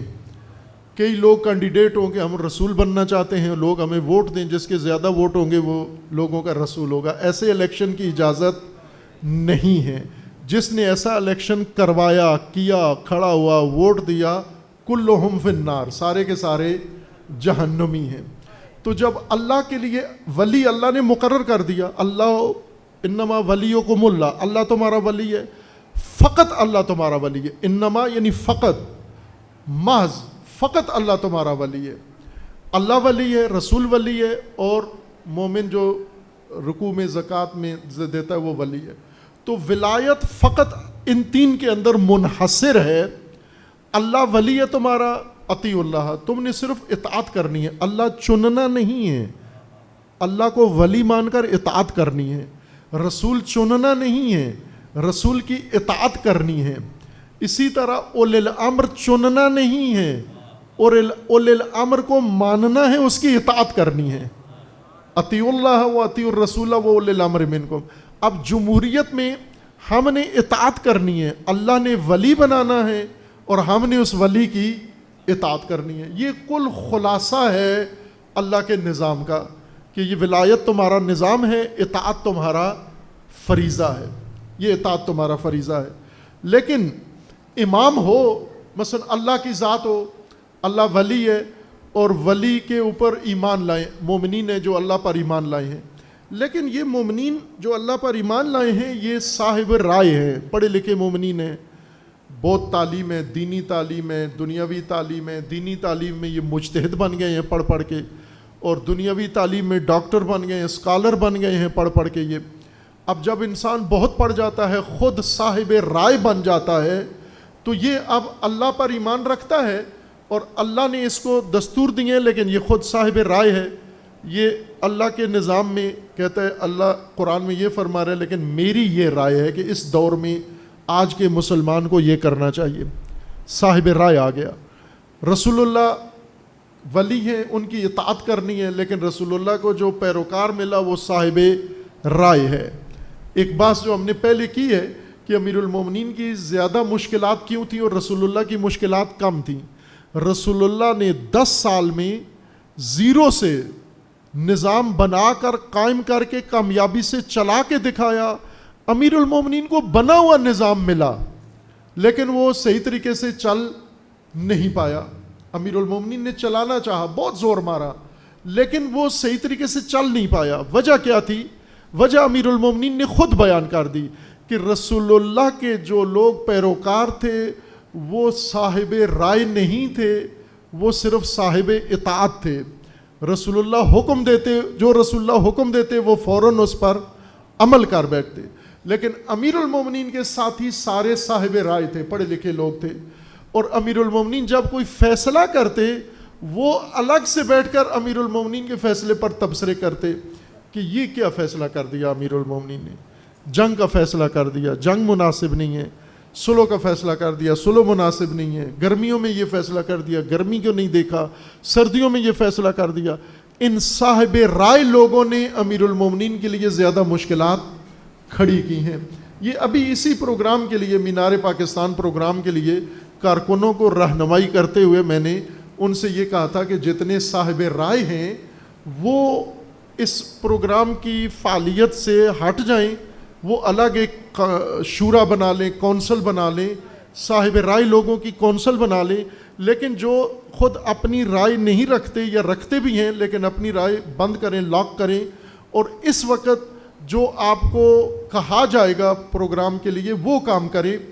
تو وہ کارکن کے طور پر وہ میدان میں آئیں جنہوں نے اطاعت کرنی ہے، جنہوں نے اجتہاد کرنا ہے وہ الگ کونسل بنا لیں اور وہ بیٹھ کے مصروف ہو جائیں اجتہاد میں کہ یہ پروگرام ہونا چاہیے، یہ پروگرام نہیں ہونا چاہیے، یہ پروگرام مینار کے نیچے ہونا چاہیے، یہ پروگرام مینار کے اوپر ہونا چاہیے، یہ 13 جون کو ہونا چاہیے، یہ 3 جون کو ہونا چاہیے، یہ 30 جون کو ہونا چاہیے، یہ فلاں جگہ ہونا چاہیے، یہ فلاں جگہ ہونا. یہ صاحب رائے بیٹھ کے یہ محنت کریں. لیکن جو رائے نہیں رکھتے یا رکھتے بھی ہیں، اپنی رائے کو اپنے ذہنوں میں رکھا ہوا ہے اور صرف جو اطاعت کرنا چاہتے ہیں، جو ضابطہ بن رہے اسے ضابطے کو وہ کارکن کی حیثیت سے آئیں اور پروگرام کے لیے کوششیں شروع کریں. لیکن وہ بدقسمتی ہماری یہ کہ اس کے باوجود بھی صاحب رائے ہی کارکن کے طور پر آگے میدان میں آئے. جب انہیں کہا گیا آپ نے یہ کام کرنا ہے، ان کی تشخیص اپنی کچھ اور تھی کہ یہ جو کہا جا رہا ہے یہ مناسب نہیں ہے، اس سے بہتر ہے کہ ہم یہ کام، مثلا میں نے کہا رکشے پہ پوسٹر لگاؤ، تو انہوں نے کہا کہ رکشے پہ پوسٹر لگانا اتنا مہم نہیں ہے، ہم پوسٹر جا کے کسی اور دیوار پہ لگا دیتے ہیں. بس یہ صاحب رائے ہے. یہ تجربہ سے گزرے ہیں ہم، اس لیے امیر المومنین کے اس کلام کی قدر ہمیں ہے کہ امیر المومنین کیا رہنمائی فرما رہے ہیں، امیر المومنین کیا اکسیر بتا رہے ہیں. اور یہ اگر نسخہ مومنین حاصل کر لیں تو ہر نسل مومنین کی اللہ تبارک و تعالیٰ نے ان کو وہ عظمت دینی ہے جو آج ملت ایران کو اللہ تبارک و تعالیٰ نے عطا کیا. یہ ہر ایک کے لیے فارمولہ ہے. اہل ایران نے کیا کیا؟ اہل ایران میں 2 قسم کے لوگ ہیں، صاحب رائے ہیں اور صاحب اطاعت. صاحب رائے کے نزدیک امریکہ کے سامنے تسلیم ہو جانا چاہیے. صاحب رائے شروع سے رہبر شہید پر یہ دباؤ تھا کہ ٹھیک ہے یہ کسی دور میں ولایت فقیہ کا نظام ٹھیک تھا لیکن اب جمہوریت کا نظام ہونا چاہیے. امامہ سر پہ باندھا ہوا ہے، ابا کبا ہے، دین کا مال امام کھایا ہے، 60 سال سے مال امام کھایا ہے، لبادہ پہن کے، اور کہہ رہے ہیں کہ ولایت فقیہ سے ملک نہیں چلتا، جمہوریت سے ملک چلتا ہے، لہٰذا ہم ابھی یہ کام کریں کہ ولایت فقیہ کا چیپٹر کلوز کر کے ہم جمہوریت کے ذریعے سے ملک چلائیں. جو امریکہ کہتا ہے اس طرح سے ہم عمل کریں. چونکہ امریکہ ترقی یافتہ ہے، ایران کی ترقی کا راز یہ ہے کہ ترقی یافتہ ملکوں کی دوستی اور اعتماد حاصل کر لے. صدر روحانی آپ نے سنا ہوگا، سے شیخ حسن روحانی، ابا کبا والے خوبصورت چہرے والے، داڑھی والے، 8 سال ایران کے صدر رہے ہیں اور پورے 8 سال امریکہ کو راضی کرنے میں لگا دیے ہیں. رہبر شہید چیختے رہے کہ امریکہ قابل اعتماد نہیں ہے، امریکہ کے ساتھ مذاکرات کا کوئی فائدہ نہیں ہے، امریکہ شیطان ہے، امریکہ بدماش ہے اور اس کے ساتھ مذاکرات کا کوئی فائدہ نہیں ہے. لیکن انہوں نے رہبر کی کوئی بات نہیں سنی اور وہ مذاکرات جاری رکھے، جس کا یہ نتیجہ آج نکلا. ان سے پہلے ایک سید تھے، سید محمد خاتمی، وہ تو بہت ہی زیادہ لیبرل تھے، جمہوری تھے، اور انہوں نے تو کہا کہ بالکل ولایت فقیہ یہ ٹھیک ہے، امام خمینی کے دور کے لیے تو ٹھیک تھا لیکن اب ہمارے دور کے لیے مناسب نہیں ہے، ہمیں جدید ماڈرن دنیا کے ساتھ چلنا چاہیے. یہ صاحب رائے تھے. صاحب رائے جتنے لوگ تھے انہوں نے ایران کی ذلت کی تجاویز دی تھیں کہ ایران تسلیم ہو جائے، ایران امریکہ کا اعتماد حاصل کرے، ایران امریکہ کے سامنے جھک جائے, جو امریکہ کہتا ہے وہ قبول کریں. یہ ذلت ہے کسی قوم کے لیے.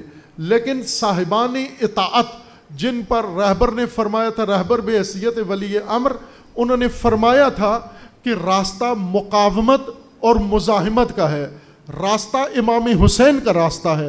اگر امام حسین تسلیم ہو جاتے, ہم پر اتمام حجت ہو جاتی, ہمارے پاس دلیل ہوتی یزید و ظالم کے سامنے تسلیم ہونے کے لیے. لیکن چونکہ امام حسین نے جان دے دی, تسلیم نہیں ہوئے اور یہ فرما دیا ہیہات من الذلہ, میں کبھی بھی ذلت قبول کرنے کے لیے تیار نہیں ہوں, تو رہبر نے فرمایا ہمارے لیے ذلت کے راستے بند ہیں, مسدود ہیں, اجازت نہیں ہے.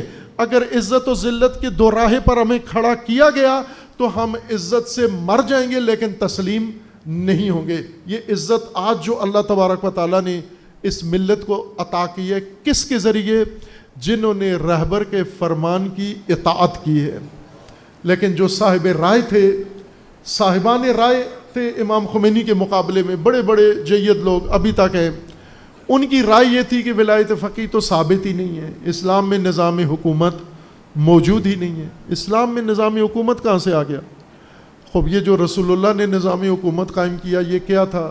مولا علی کا نظام حکومت کیا تھا؟ امام زمانہ کا نظام حکومت کیا ہے؟ وہ کہتے ہیں ہاں معصوم آ کر سکتے ہیں, غیر معصوم کے لیے الاؤ نہیں ہے. خوب غیر معصوم کیا کرے؟ چلو امام معصوم بھی نہیں ہے, نظام اسلامی بھی نہیں ہے, اب آپ کی تجویز کیا ہے؟ بالآخر آپ اور ہم سارے مل کر کیا کریں؟ زندگی تو گزارنی ہے, کس کے تحت زندگی گزارے؟ تو وہ کہتے ہیں جو بھی وقت کا حاکم آ گیا بس اس کے ساتھ زندگی گزارو. یعنی ان کی اسلام شناسی کا نتیجہ یہ ہے کہ طاغوت حکومت میں آ جائے تو وہ ٹھیک حکومت ہے, اس کی اطاعت کرو, اس سے سمجھوتا کرو, لیکن فقیہ حکومت میں آ جائے تو یہ ناجائز حکومت ہے. یہ صاحب رائے, لوگوں کی رائے یہ بنی. لیکن صاحبان اطاعت نے اطاعت کی. جب امام نے حکم دیا کہ ساری امت نے باہر نکلنا ہے, سارے باہر نکل آئے. جب امام شہید نے حکم دیا کہ سب نے مزاحمت کرنی ہے, سب مزاحمت کر رہے ہیں. اطاعت سے جمہور کا کام اطاعت ہے اور ولی کا کام حکومت ہے. یہ نظام دینی ہے. لیکن اس نظام دینی کے مقابلے میں یہ ہے کہ جمہور, ابھی گلگت بلتستان میں الیکشن ہوئے, جمہور نے ووٹ ڈال دیے اور جمہور کے منتخب نمائندے اب آ گئے ہیں. میں پہلے بھی تنزن کہا تھا کہ پچھلی حکومت جو گزری ہے گلگت بلتستان کی, انہوں نے گلگت بلتستان کو غربت سے اور فقر و افلاس و پسماندگی کے نکال کے بلند چوٹی پر پہنچا دیا. نانگا پربت ایک گلگت بلتستان کی بڑی بلند چوٹی ہے, تو انہوں نے اس کو نانگا پربت پہ پہنچا دیا. اب جو حکومت بنی ہے اس نے اس کو ایورسٹ تک اونچا پہنچا دینا ہے. پچھلی حکومت نے کہاں پہنچایا؟ کہاں تھے اور کہاں پہنچ گئے؟ جو ابھی سارے اس حکومت میں, اس الیکشن میں جو کچھ کیا ہے انہوں نے, جو ایک دوسرے کی انہوں نے درگت بنائی ہے, جو ایک دوسرے کی پگڑی اچھالی ہے, جو ایک دوسرے پہ الزامات لگائے ہیں, جو ایک دوسرے کی توہین کی ہے. شیعہ نے شیعہ کی جتنی توہین کی ہے, خوب کیا یہ الیکشن اتنی اس میں قدر تھی کہ دین بھی پائمال کرو, قدریں بھی پائمال کرو, اسلام بھی پائمال کرو, تشیع بھی پائمال کرو, حرمت بھی پائمال کرو, حقوق بھی پائمال کرو, ہر چیز اندھے ہو جاؤ اور پھر آخر میں ہار بھی جاؤ. قیمت کیا ملی اس کی؟ آخر میں ہار بھی جاؤ. تو یہ درست راستہ نہیں ہے. اگر صاحب رائے ہو تم تو صاحب رائے ہونا بری بات نہیں ہے, ہو, لیکن تمہاری رائے اطاعت کی جگہ نہ لے لے. صاحب اطاعت بنو, اللہ کی اطاعت کرو, رسول کی اطاعت کرو اور اولی الامر کی اطاعت کرو. اطاعت سے, ولی کی اطاعت سے انسان کامیاب ہوتا ہے, نہ کہ ولی کے مقابلے میں اپنی رائے بنانے سے کوئی قوم کبھی بھی کامیاب نہیں ہوتی, غلبہ نہیں پاتی. امیر المومنین فرماتے ہیں کہ سب سے بری رائے, سب سے برا اجتہاد, سب سے برا تفکر, سب سے برا تدبر, سب سے بری رائے اور نظریہ جس سے فرصتیں ضائع ہوتی ہوں. ابھی آپ دیکھیں لوگ بہت سارے صاحب نظر ہیں, صاحب نظریہ ہیں. مجھے عموماً ان سے بہت خوف آتا ہے, صاحب نظریہ اور صاحب رائے لوگوں سے. امیر المومنین فرماتے ہیں امیر المومنین کو بھی ان سے بڑا خطرہ محسوس ہوتا تھا، کیونکہ ان کی رائے سے فرصتیں ضائع ہوتی ہیں۔ افضل الرائے، سب سے بہترین رائے، فتویٰ، اجتہاد، نظریہ، تصور، وہ ہے جس سے فرصتیں ضائع نہ ہوتی ہوں۔ اب آپ ذرا اس جملے کو لے کے غور کریں نا، کتنے فتووں سے کتنی فرصتیں ضائع ہوئیں، کتنے فتووں سے کتنی فرصتیں ضائع ہوئیں، کتنے نظریات سے کتنی فرصتیں ضائع ہوئیں۔ مثلا یہی نظریہ کہ غیبت کے زمانے میں ہمارا کوئی فریضہ نہیں ہے، یہ نظریہ لاہور میں تیزی سے پھیل رہا ہے، مہدویت کے نام پر، امامت کے نام پر، امام عصر کے نام پر، کہ غیبت کبریٰ کے زمانے میں ہمارا کوئی فریضہ نہیں، ہمارا کام ہے صرف دعا کرنا۔ یہ سب کچھ امام نے خود آ کے کرنا ہے۔ امام آئیں گے انہوں نے ظلم ختم کرنا ہے، امام آئیں گے انہوں نے عدل قائم کرنا ہے، امام آئیں گے انہوں نے حکومت قائم کرنی ہے، ہم نے کچھ بھی نہیں کرنا۔ یہ ایک نظریہ ہے۔ اس نظریے نے کتنی فرصتیں ضائع کی، کتنے مواقع ضائع کیے، اور اس جیسے اور نظریے، اس جیسے اور تفکر، اس جیسے اور آراء، ظاہر جہاں کوئی صاحب نظریہ، صاحب رائے آدمی بیٹھا ہوا ہے، مثلا ابھی ممبر پہ جو لوگ آ کے بیٹھتے ہیں صاحب رائے، صاحب نظریہ ہوتے ہیں، آ کے بے باکی سے اپنی رائے، اپنا نظریہ بیان کرتے ہیں، مومنین بھی سن لیتے ہیں، چونکہ ممبر سے جو بیان ہوا ہے وہ تو صحیح ہو سکتا ہے، یہ تو غلط نہیں ہو سکتا، لہٰذا جو بیان ہوا ہے اسے قبول کر لیتے ہیں۔ لیکن یہ نہیں دیکھتے کہ یہ جو بیان کر رہا ہے، مثلا ایک ڈاکٹر ہے، یہ بات تو آپ مانتے ہیں نا، کتنے ڈاکٹر ہیں جن کے نسخوں سے جان چلی گئی ہے، ہوا ہے یا نہیں ہوا؟ اللہ آپ کو بچائے ایسے ڈاکٹروں سے۔ لیکن آپ نے سنا ہوگا کہ یہ آدمی بچ سکتا تھا اگر عطائی ڈاکٹر کے پاس نہ، یہ ڈاکٹر اگر یہ ٹیکہ نہ لگاتا تو یہ بچ جاتا، ڈاکٹر اگر یہ دوا نہ دیتا تو یہ بچ جاتا، ڈاکٹر اگر یہ کام نہ کرتا تو یہ بچ جاتا۔ یعنی 100% درست بات ہے کہ ڈاکٹر جان بچانے کے لیے ہیں، لیکن بعض اوقات ڈاکٹر ایسا نسخہ دیتا ہے، ایسی رائے بناتا ہے جس سے جان ہی چلی جاتی ہے۔ تو بدترین ڈاکٹر اور بدترین علاج وہ ہے جس سے ایک جان چلی جائے، جس سے ایک مومن فوت ہو جائے، جس سے قیمتی جان ضائع ہو جائے، یہ سب سے برا ڈاکٹر ہے، جس کے ذریعے سے موت ہو جائے۔ امیر المومنین فرماتے ہیں کہ جو صاحب رائے ہوتے ہیں، رائے بناتے ہیں، نظریہ بناتے ہیں، ان کے نظریوں کو پرکھو، اس ترازو پر ان کے نظریے سے موقع کتنے ضائع ہوئے، فرصتیں کتنی ضائع ہوئیں، مواقع اور اپرچونٹیز کتنی ضائع ہوئیں۔ آتے ہیں ممبر کے اوپر آ کے جو بات ہے تولے بغیر، دیکھے بغیر، نہ بولنے والا تولتا ہے نہ سننے والا تولتا ہے۔ سننے والا یہ تو ذرا، بولنے والوں کو تو کوئی پابند نہیں کر سکتے، پاکستان میں کوئی اتھارٹی نہیں ہے کہ کئی لوگ آتے ہیں ہمارے پاس، بہت سارے لوگ، کہ جی آپ کچھ ایسا نہیں کر سکتے کہ یہ جو اینٹ شینٹ بولتے ہیں ان کو میڈیا پہ، میں نے کہا بھئی آپ کچھ کر سکتے ہو تو کرو، ہم تو کچھ نہیں کر سکتے، کسی کا منہ نہیں بند کر سکتے، کوئی قانون ایسا نہیں ہے، کوئی ضابطہ ایسا نہیں ہے کہ کسی کو کہو کہ آپ یہ بات کرو یہ بات نہ کرو۔ میڈیا نے تو سب کو موقع دے دیا ہے، نہیں کر سکتے آپ بات، لیکن ہم خود تو کر سکتے ہیں نا کہ ہر بات جو میڈیا پہ کی جاتی ہے وہ درست نہیں ہے، ہر بات جو ممبر پہ کی جاتی ہے وہ درست نہیں ہے۔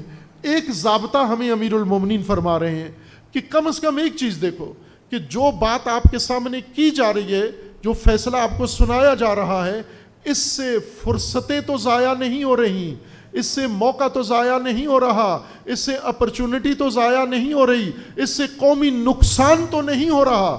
اگر نقصان ہو رہا ہے، امیر المومنین فرماتے ہیں یہ سب سے بری رائے ہے، یہ سب سے برا اجتہاد ہے، یہ سب سے برا فتویٰ ہے، یہ سب سے برا نظریہ ہے جو قوموں سے فرصتیں ضائع کروا دیتا ہے۔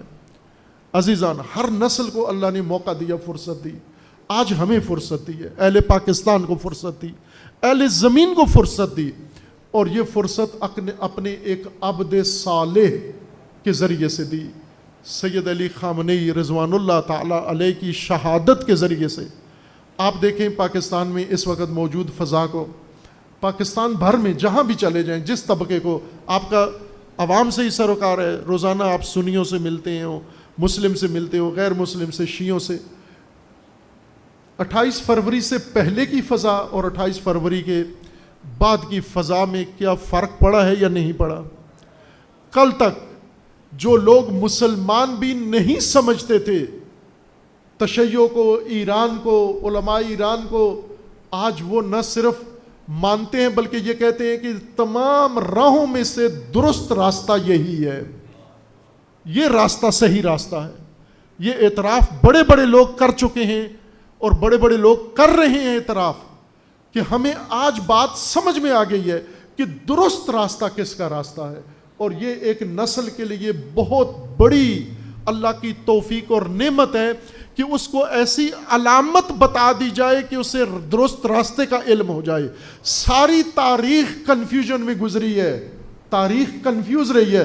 مولا علی علیہ السلام کے پاس لوگ آتے تھے اور آ کر امیر المومنین سے یہ پوچھتے تھے کہ ہمیں سمجھ نہیں آ رہی کہ مولا علی حق پر ہے یا معاویہ حق پر ہے۔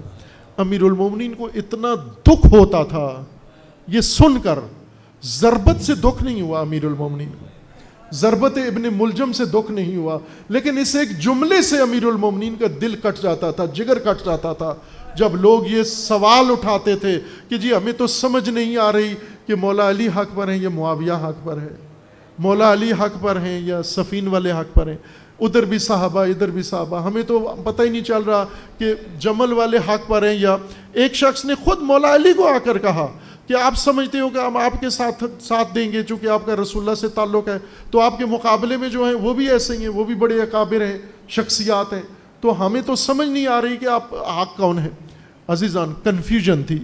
امام حسین علیہ السلام کے زمانے میں کنفیوژن تھی، امام حسن کے زمانے میں کنفیوژن تھی، ہر زمانے میں کنفیوژن تھی، اور یہ توفیق آج آپ کو میسر آئی ہے کہ اللہ تبارک و تعالیٰ نے ایک ایسی آیت نازل کی ہے، ہر چند وہ قربانی کی صورت میں، جیسے اصحاب کاف ایک معجزہ تھے، آیت تھے اللہ کی، کنفیوز امت کی کنفیوژن دور کرنے کے لیے، اور اصحاب کاف کا میدان میں آنا ہی اس قوم کی کنفیوژن کے خاتمے کا باعث بنا، سب کے سب مومن ہو گئے۔ اسی طرح اللہ تبارک و تعالیٰ نے کئی اور مواقع پر ایسی نشانیاں ظاہر کی لوگوں کی کنفیوژن دور کرنے کے لیے، لیکن بنی اسرائیل پر اللہ کی نشانیاں نازل ہوئیں حضرت موسیٰ کے ذریعے، 1% کنفیوژن ان کی دور نہیں ہوئی۔ انہوں نے فرعون کو اپنی آنکھوں سے ڈوبتا ہوا دیکھا، عصائے موسیٰ کی تاثیر آنکھوں سے دیکھی، لیکن اس کے باوجود جب موسیٰ انہیں دریا پار کر کے لے گئے اور حکم دیا تو موسیٰ کے سامنے ڈٹ گئے، ہٹ درمی کرنے لگے، کنفیوژن دور نہیں ہوئی، شک دور نہیں ہوا کہ موسیٰ جس راہ پر ہمیں لے کے جا رہے ہیں یہ صحیح راستہ ہے یا غلط راستہ ہے۔ لیکن آج عزیزان آپ کا دور ایسا نہیں ہے۔ اللہ تبارک و تعالیٰ نے ایک حضرت ابراہیم کو حکم دیا کہ بیٹا قربان کرو، اور پھر حضرت ابراہیم جب قربانی کے لیے تیار ہو گئے تو اللہ نے فرمایا کہ قربانی قبول ہو گئی۔ امام حسین علیہ السلام نے اللہ نے حکم دیا کہ اس راہ میں قیام کر کے قربان ہونا ہے اور قربان کرنا ہے، وہ قربانیاں ہو گئیں۔ لیکن آپ دیکھیں کوفہ والوں کی کنفیوژن نہ کربلا سے پہلے دور ہوئی نہ کربلا کے بعد دور ہوئی، اور اسی طرح اہل حجاز کنفیوز تھے اور کنفیوژن دور نہیں ہوئی۔ لیکن آج کے دور میں اللہ تبارک و تعالیٰ نے ایک قربانی، بڑی عظیم قربانی لی، لیکن اس کا نتیجہ یہ ہوا کہ تمام اہل زمین کی کنفیوژن دور ہو گئی، سب کو یہ سمجھ میں آ گیا کہ درست راستہ کون سا ہے، حق کا راستہ کون سا ہے، اور وہ راستہ وہی ہے۔ آج لوگوں کو، شیعہ کو تو 1400 سال سے کربلا سمجھ آئی ہوئی ہے، اس لیے کربلا سے متمسک ہیں، لیکن باقی انسانیت کو سید علی خامنئی کی شہادت سے کربلا سمجھ میں آئی ہے۔ اگر یہ کنفیوژن دور ہو گئی ہے تو سمجھو اللہ کا سب سے بڑا معجزہ اس دور میں اس امت کے اوپر آ گیا ہے، نازل ہو گیا ہے۔ اب آپ نے ثابت کرنا ہے کہ کنفیوژن دور ہو گئی ہے آپ کی۔ کنفیوز مرنا یہ جاہلیت کی موت ہے، کہ انسان کو یہی سمجھ میں نہ آئے کہ علی حق پر ہے یا معاویہ حق پر ہے، یہ کنفیوژن ہے، یہ جاہلیت کی موت ہے، یہ جاہلیت کی موت ہے۔ آج جب امام شہید کی شہادت سے یہ بالکل واضح ہو گیا، یہ اہل سنت کے ایک عالم نے چند روز قبل جو اسی سلسلے کے تقریبات تھیں ان میں یہ آیت پڑھی قرآن کی، یقین جانے میری آنکھوں میں آنسو آ گئے. انہوں نے یہ آیت قرآن کی پڑھی، سورہ بقرہ کی آیت الکرسی کی یہ آیت، قد تبین الرشد من الغی، حق اور باطل واضح ہو گیا ہے. قد تبین الرشد من الغی، یہ اہل سنت کے عالم نے یہ آیت پڑھی اور فرمایا کہ امام خامنئی کی شہادت سے تبین الرشد من الغی، غی الگ ہو گیا، حق الگ ہو گیا، رشد الگ ہو گئی. آج دنیا کو سمجھ، اہل سنت کو سمجھ آ گئی رشد کیا ہے اور غی کیا ہے. رشد وہ ہے جدھر سید خامنئی کا رخ ہے، اور غی ادھر ہے جدھر دشمن سید علی خامنئی بیٹھا ہوا ہے. یہ سمجھ میں آ گیا. کہا ہمیں سمجھ آ گیا، ہمیں الجھا کے رکھا گیا، ہمیں جان بوجھ کر الجھایا گیا، لیکن آخر کار خدا نے اپنی آیت ظاہر کی اور ہمیں سمجھ میں آ گئی.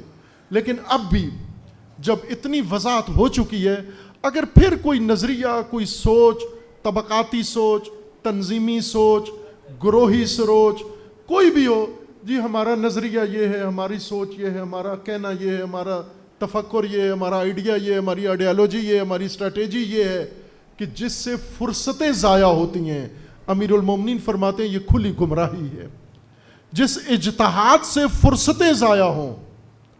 اب آپ تاریخ دیکھیں، امام خمینی نے فرصت ضائع نہیں کی. جب امام کو فرصت ملی، اور یوں نہیں کہ یہ صرف امام کو ملی، امام سے پہلے والوں کو نہیں ملی، ہر ایک کو ملی. ہر ایک زمانے کے علماء کی کوشش یہ تھی کہ شہنشاہ کے دربار میں تھوڑی سی میری پذیرائی ہو جائے، تھوڑی سی میری ویلیو بن جائے، قدر بن جائے. یہ شہوں کے قریب ہو کے شہوں سے قربت بڑھاتے رہے، اور امام کو جب موقع ملا تو شاہ کو تختہ الٹ کر اس ملک سے باہر کر کے اور نظام غدیر کا پرچم لہرا کے بتا دیا کہ علماء کا یہ فریضہ ہوتا ہے.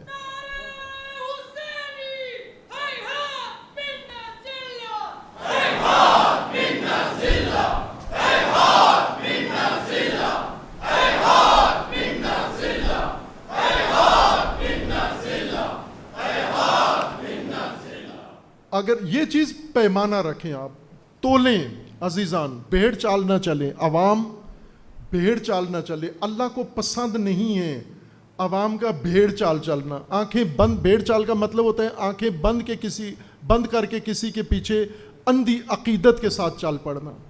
یہ مومن کے لیے قابل قبول نہیں ہے. مومن کے لیے اطاعت ہے، اطاعت ہے ولی کی، اور اطاعت ہے درست راستے کی، کہ یہ تشخیص بھی ہو کہ یہ راستہ درست ہے یا نہیں، یہ رائے درست ہے یا نہیں.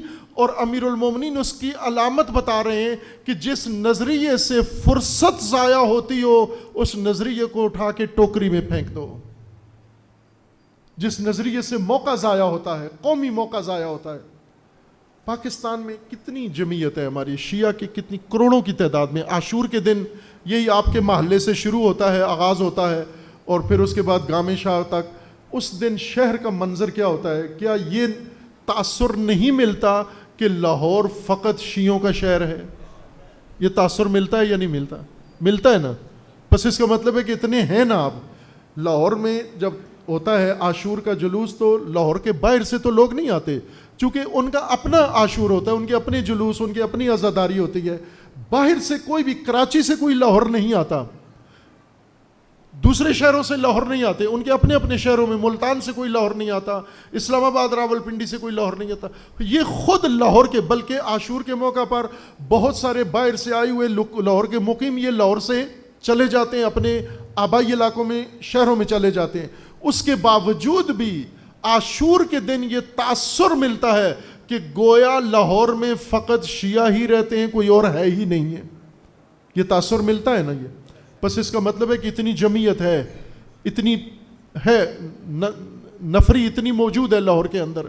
یہ نفری عاشور کے دن نکلتی ہے، اور عاشور کے دن نکل کر اپنی عزاداری کر کے پھر واپس چلی جاتی ہے، پھر سال بھر نظر نہیں آتی.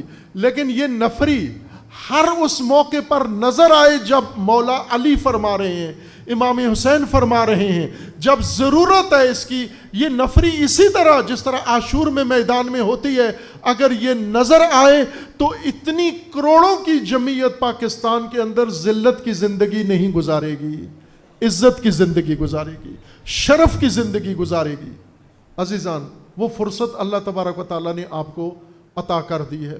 رہبر شہید نے رکاوٹیں ہٹا دی ہیں، دل دھو دیے ہیں، قدرتیں ختم کر دی ہیں اور حق واضح کر دیا ہے.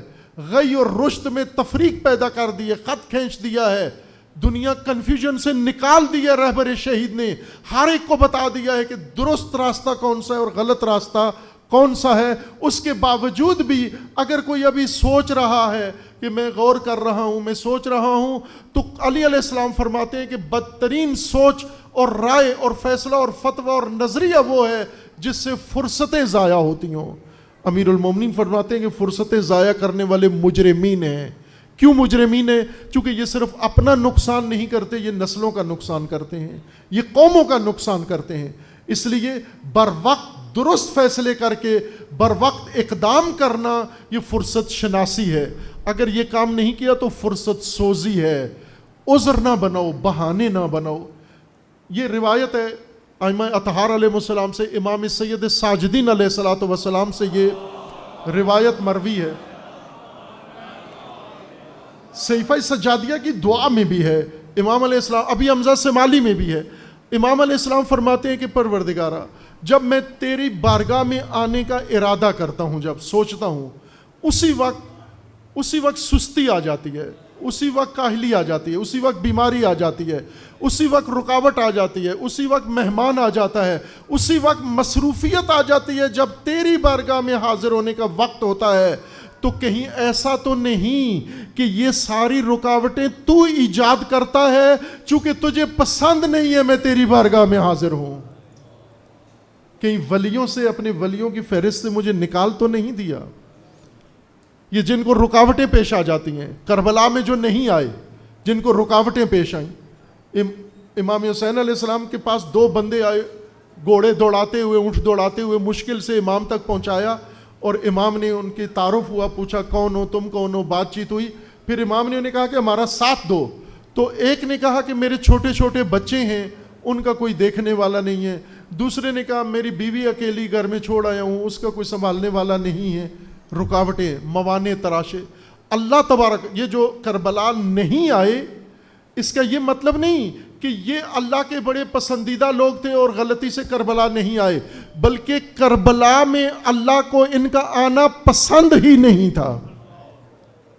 اللہ کو پسند نہیں تھا، اس لیے ان کی راہ میں رکاوٹیں آ جاتی ہیں، اس لیے ان کی راہ میں تخیلات آ جاتے ہیں، رکاوٹیں اور موانع پیدا ہو جاتے ہیں. اس حالت سے اللہ کی بارگاہ میں پناہ مانگنی چاہیے کہ خدایا اس موقع پر میری راہ میں رکاوٹ آ گئی، اس موقع پر میرے لیے یہ مسئلہ پیدا ہو گیا. اس کا مطلب ہے تو پسند ہی نہیں کرتا، اپنے اولیاء اور اپنے محبوبوں کی محفل میں میری شرکت پسند نہیں کرتا. عزیزان، اب باری ہماری ہے، موقع ہمارا ہے. جب اللہ نے یہ سب کچھ عظیم قربانیاں لے کر ساری دنیا کے لیے اور خصوصاً اہل پاکستان کے لیے موقع فراہم کیا ہے، اس موقع سے ہم سب نے فائدہ اٹھانا ہے. یہ آپ کا مباہلہ بھی ہے، یہ آپ کا غدیر بھی ہے، یہ آپ کا عاشورہ بھی ہے، یہ آپ کا انتظار بھی ہے اور یہ آپ کے ظہور کا میدان بھی ہے. آپ توجہ فرمائیں، ابھی چند دن پہلے کی بات ہے، ایک اسماعیلی شیعہ امام، اسماعیلی چھوٹی سی کمیونٹی پاکستان میں ہے، دنیا بھر میں اتنے زیادہ نہیں ہیں، لیکن ان کا امام آئے، کتنی عزت ان کو ملی، حکومت پاکستان نے کتنی عزت دی. پریزیڈنٹ ایئرپورٹ پر گئے اور جا کر ان کو ریسیو کیا، اور پھر وزیر اعظم نے عشائیہ دیا، فیلڈ مارشل نے اس میں شرکت کی، تمام وزراء، سینیٹرز، کیبنٹ سارے آئے. جہاں بھی گئے وہ اپنے مریدوں کے علاقے میں، اپنے پیروکاروں کے علاقے میں گئے تو وہاں پر ان کو تمام سرکاری اعلیٰ ترین پروٹوکول دیا گیا. وہ ایک شیعہ کمیونٹی ہے، ایک شیعہ کمیونٹی شیش امامی جن کو ہم کہتے ہیں، ان کے امام آئے، اتنی عزت کے ساتھ آئے. خوب حکومت پاکستان نے یہ عزت دی ان کو. تو میرا یہ عرض کرنا ہے کہ یہ عزت میں نے پہلے بھی عرض کیا تھا کہ یہ عزت انہیں خیرات میں نہیں ملی، یہ عزت انہوں نے بنائی ہے خود اپنی، ان کی کمیونٹی نے، اور انہوں نے یہ عزت بنائی ہے۔ اب میرا یہ آپ مومنین سے یہ تقاضا ہے کہ اثنا عشری بھی شیعہ ہیں اور زیادہ بڑی جماعت ہے، بڑی طاقت ہے پاکستان کے اندر بھی۔ اگر شش امامی چھوٹی شیعہ جماعت کا امام آتا ہے، اس کو اعلیٰ ترین سرکاری پروٹوکول ملتا ہے، تو سید علی خامنئی اثنا عشری شیعہ کے امام تھے، رہبر تھے، پیشوا تھے، بلکہ تمام امت اسلامیہ کے رہبر تھے۔ وہ صرف سفر کیا تو آپ نے اعلیٰ ترین اعزاز دیا، یہ تو اللہ کی راہ میں شہید ہوئے ہیں، تو ان کا بھی اتنی ہی رسپیکٹ بنتی ہے، ان کا بھی اتنا ہی احترام بنتا ہے کہ کم از کم ان کی شہادت پر پاکستان میں حکومت بھی اور تمام ادارے بھی مل کر اعلیٰ ترین رسپیکٹ جتنی ممکن ہے اس ہستی کی بارگاہ میں پیش کی جائے۔ آپ نے اسماعیلی امام کی عزت کی، ہمیں پسند آئی، میں خوش ہوا، واقعاً خوش ہوا۔ پاکستانی حکومت کے اس قدر شناسی پر خوش ہوا کہ انہوں نے کسی معزز آدمی کو رسپیکٹ دی ہے۔ خوب پاکستان کے، اس کا مطلب ہے پاکستان کے سرکاری اور پاکستان کے اعلیٰ عہدیداروں کے اندر یہ توقع موجود ہے، یہ ان کے اندر ویلیوز ہیں کہ وہ معزز کی عزت کر سکتے ہیں، دے سکتے ہیں اس کو عزت۔ تو اب ہم یہ کہتے ہیں کہ جن کو عزت دی بنتی تھی آپ نے دی، بہت اچھا کیا۔ سید وہ برہان یا کیا نام ہے ان کے جو بوہری امام ہیں، وہ آتے ہیں، خود ان کو بڑی عزت دی جاتی ہے، وہ بھی ایک شیعہ جماعت ہے، ان کے بھی امام آتے ہیں، ان کو عزت دی جاتی ہے۔ تو اثنا عشری کے جب رہبر شہید ہوئے ہیں، ان کا بھی اتنا ہی، کم از کم جتنا ان کی رہبری کا دائرہ وسیع ہے، جتنا ان کا کارنامہ عظیم ہے، جتنی ان کی اللہ نے عظمت اللہ نے ان کو دے دی ہے، اتنی توقیر، اتنی تعظیم، اتنی تحسین پاکستان کے اندر بنتی ہے، اور وہ انشاءاللہ ملت پاکستان دے رہی ہے۔ ہم آج آپ کی خدمت میں پتہ چل گیا ہوگا آپ کو کہ حکومت نے رسمی طور پر مینار پاکستان کی پروگرام کی، شہید امت کانفرنس کی، شہید عزیز رہبر کو خراج تحسین پیش کرنے کی کانفرنس کی قانونی طور پر انہوں نے اجازت دے دی ہے، رسمی طور پر دے دی ہے انہوں نے، اور ہم اس بابت پنجاب حکومت کا شکریہ بھی ادا کرتے ہیں اور تمام اداروں کا جنہوں نے یہ ہر چند تاخیر سے دی ہے لیکن دے دی ہے، اور پرامن طریقے سے اچھے ماحول میں انشاءاللہ یہ اجتماع منعقد ہوگا۔ یہ تو حکومت کا کام تھا، انہوں نے اپنے حصے کا کام کر دیا ہے، لیکن اب ہمارے حصے کا کام باقی ہے، اور وہ یہ کہ اہلیان لاہور اس کے میزبان ہیں، اور اہلیان لاہور نے تمام ملک سے آنے والی جمعیت کا استقبال کرنا ہے، مہمان نوازی کرنی ہے، مہمان پذیری کرنی ہے۔ گرمی کا موسم ہے، شدت ہے موسم کے اندر، انتظامات میں بڑھ چڑھ کر حصہ لینا ہے، اور تمام وہ وسائل جو ضروری ہیں اس اجتماع کے لیے وہ اہلیان لاہور نے۔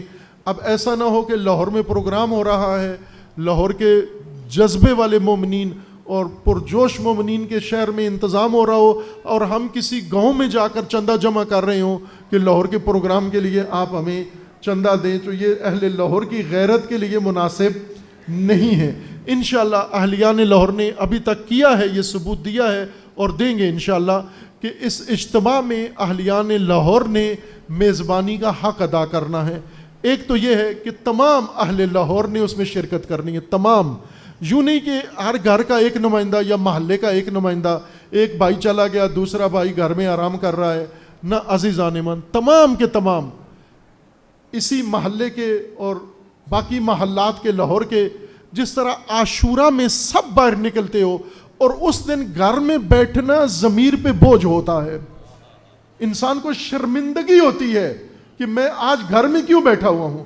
اگر عاشور کے دن بھی گھر بیٹھے ہو تو اس کا مطلب ہے کہ اللہ کو پسند ہی نہیں ہے تمہیں حسین کے عزاداروں میں دیکھے۔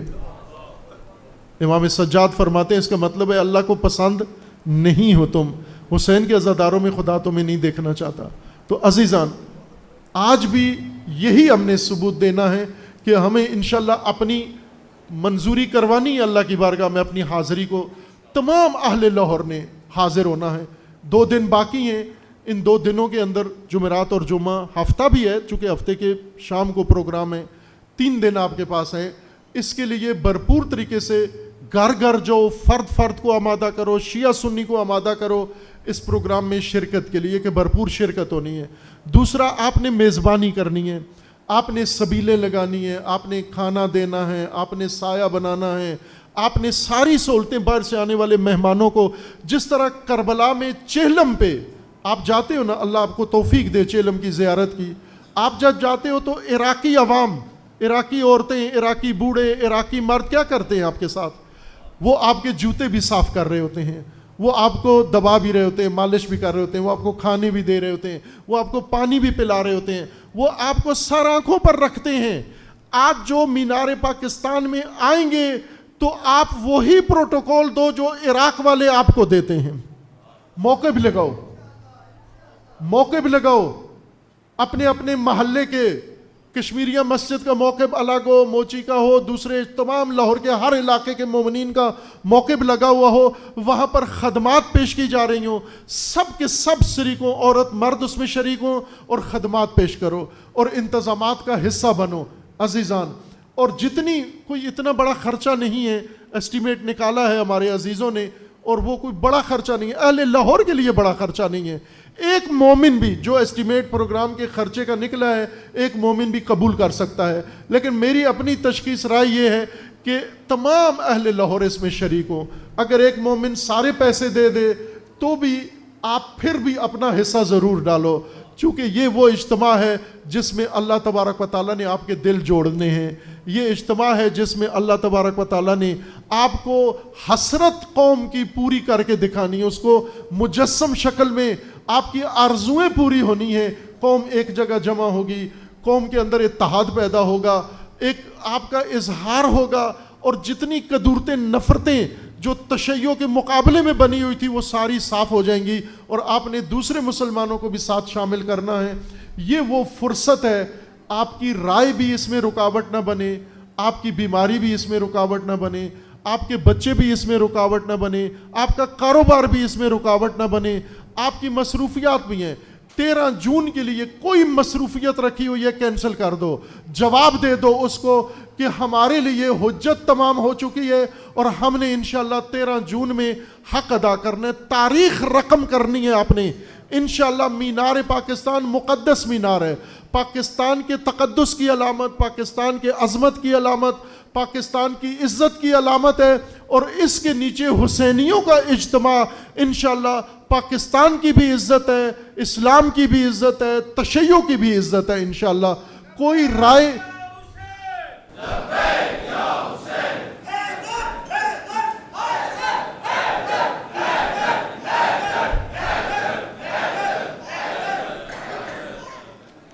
انشاءاللہ 13 جون اور مینار پاکستان اجازت بھی مل گئی ہے, رکاوٹیں ہٹ گئی ہیں.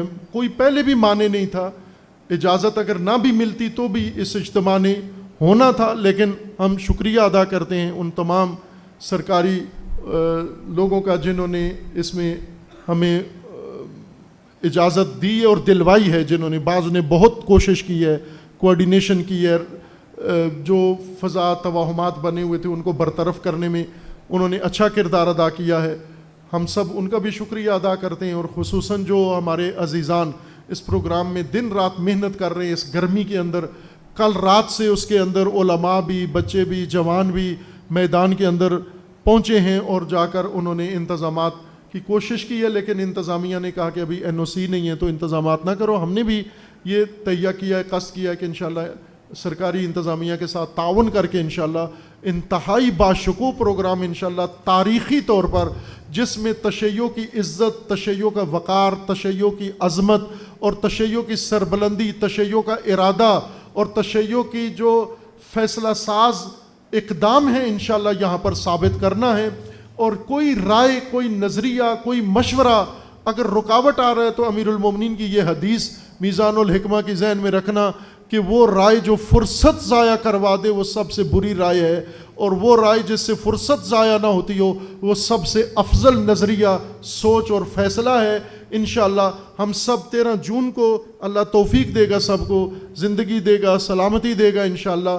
موسم کی سختی کے باوجود انشاءاللہ آپ نے وہاں پر پہنچنا ہے، اجتماع کرنا ہے، اپنی حاضری لگوانی ہے، اور مجھے یقین ہے کہ انشاءاللہ امام عصر اجل اللہ تعالی فرج و شریف کی نظر عنایت اس اجتماع پر اور اس ماحول پر ضرور ہوگی، اور جس کے امام منتظر ہیں کہ تم اکٹھے تو ہو جاؤ، تم ایک دفعہ غدیر کے پرچم کے نیچے تو آ جاؤ، تم ولایت کے گرد جمع تو ہو جاؤ، تو پھر دیکھو میں بھی آ جاتا ہوں۔ اللہ کی طرف سے یہ ذخیرہ جو اللہ نے رکھا ہوا ہے ہماری نجات کے لیے، اللہ تبارک و تعالیٰ نے انشاءاللہ انہیں ہمیں عطا کرنا ہے، نازل کرنا ہے۔ اس نیت کے ساتھ ہو کہ انشاءاللہ میں نے اپنی حاضری سے امام عصر کو راضی کرنا ہے انشاءاللہ، اور ہو سکتا ہے، یہ کوئی بعید نہیں ہے، اپنے اوپر اعتماد رکھیں، اللہ تعالیٰ آپ کو توفیق دے گا۔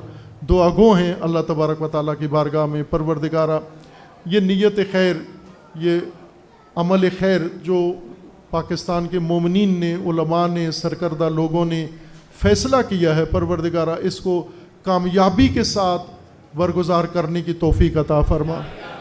جو اس کے اندر مصروف ہیں، جنہوں نے دعوتی مہم کی ہے، جنہوں نے انتظامات کیے ہیں، جنہوں نے رابطے کیے ہیں، جنہوں نے اس میں دامے درمے سخنے کسی بھی لحاظ سے حصہ لیا ہے، پروردگارہ ان کی توفیقات میں اضافہ فرما، انہیں اجر عظیم عطا فرما، انہیں صحت و سلامتی عطا فرما۔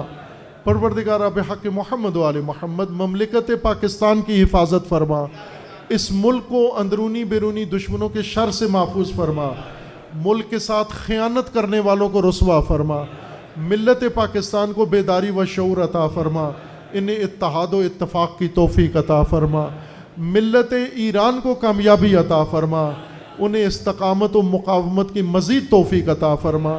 پروردگارہ افواج ایران کو غلبہ عطا فرما، رہبر معظم انقلاب کو صحت و سلامتی کے ساتھ طول عمر عطا فرما، ان کی حفاظت فرما۔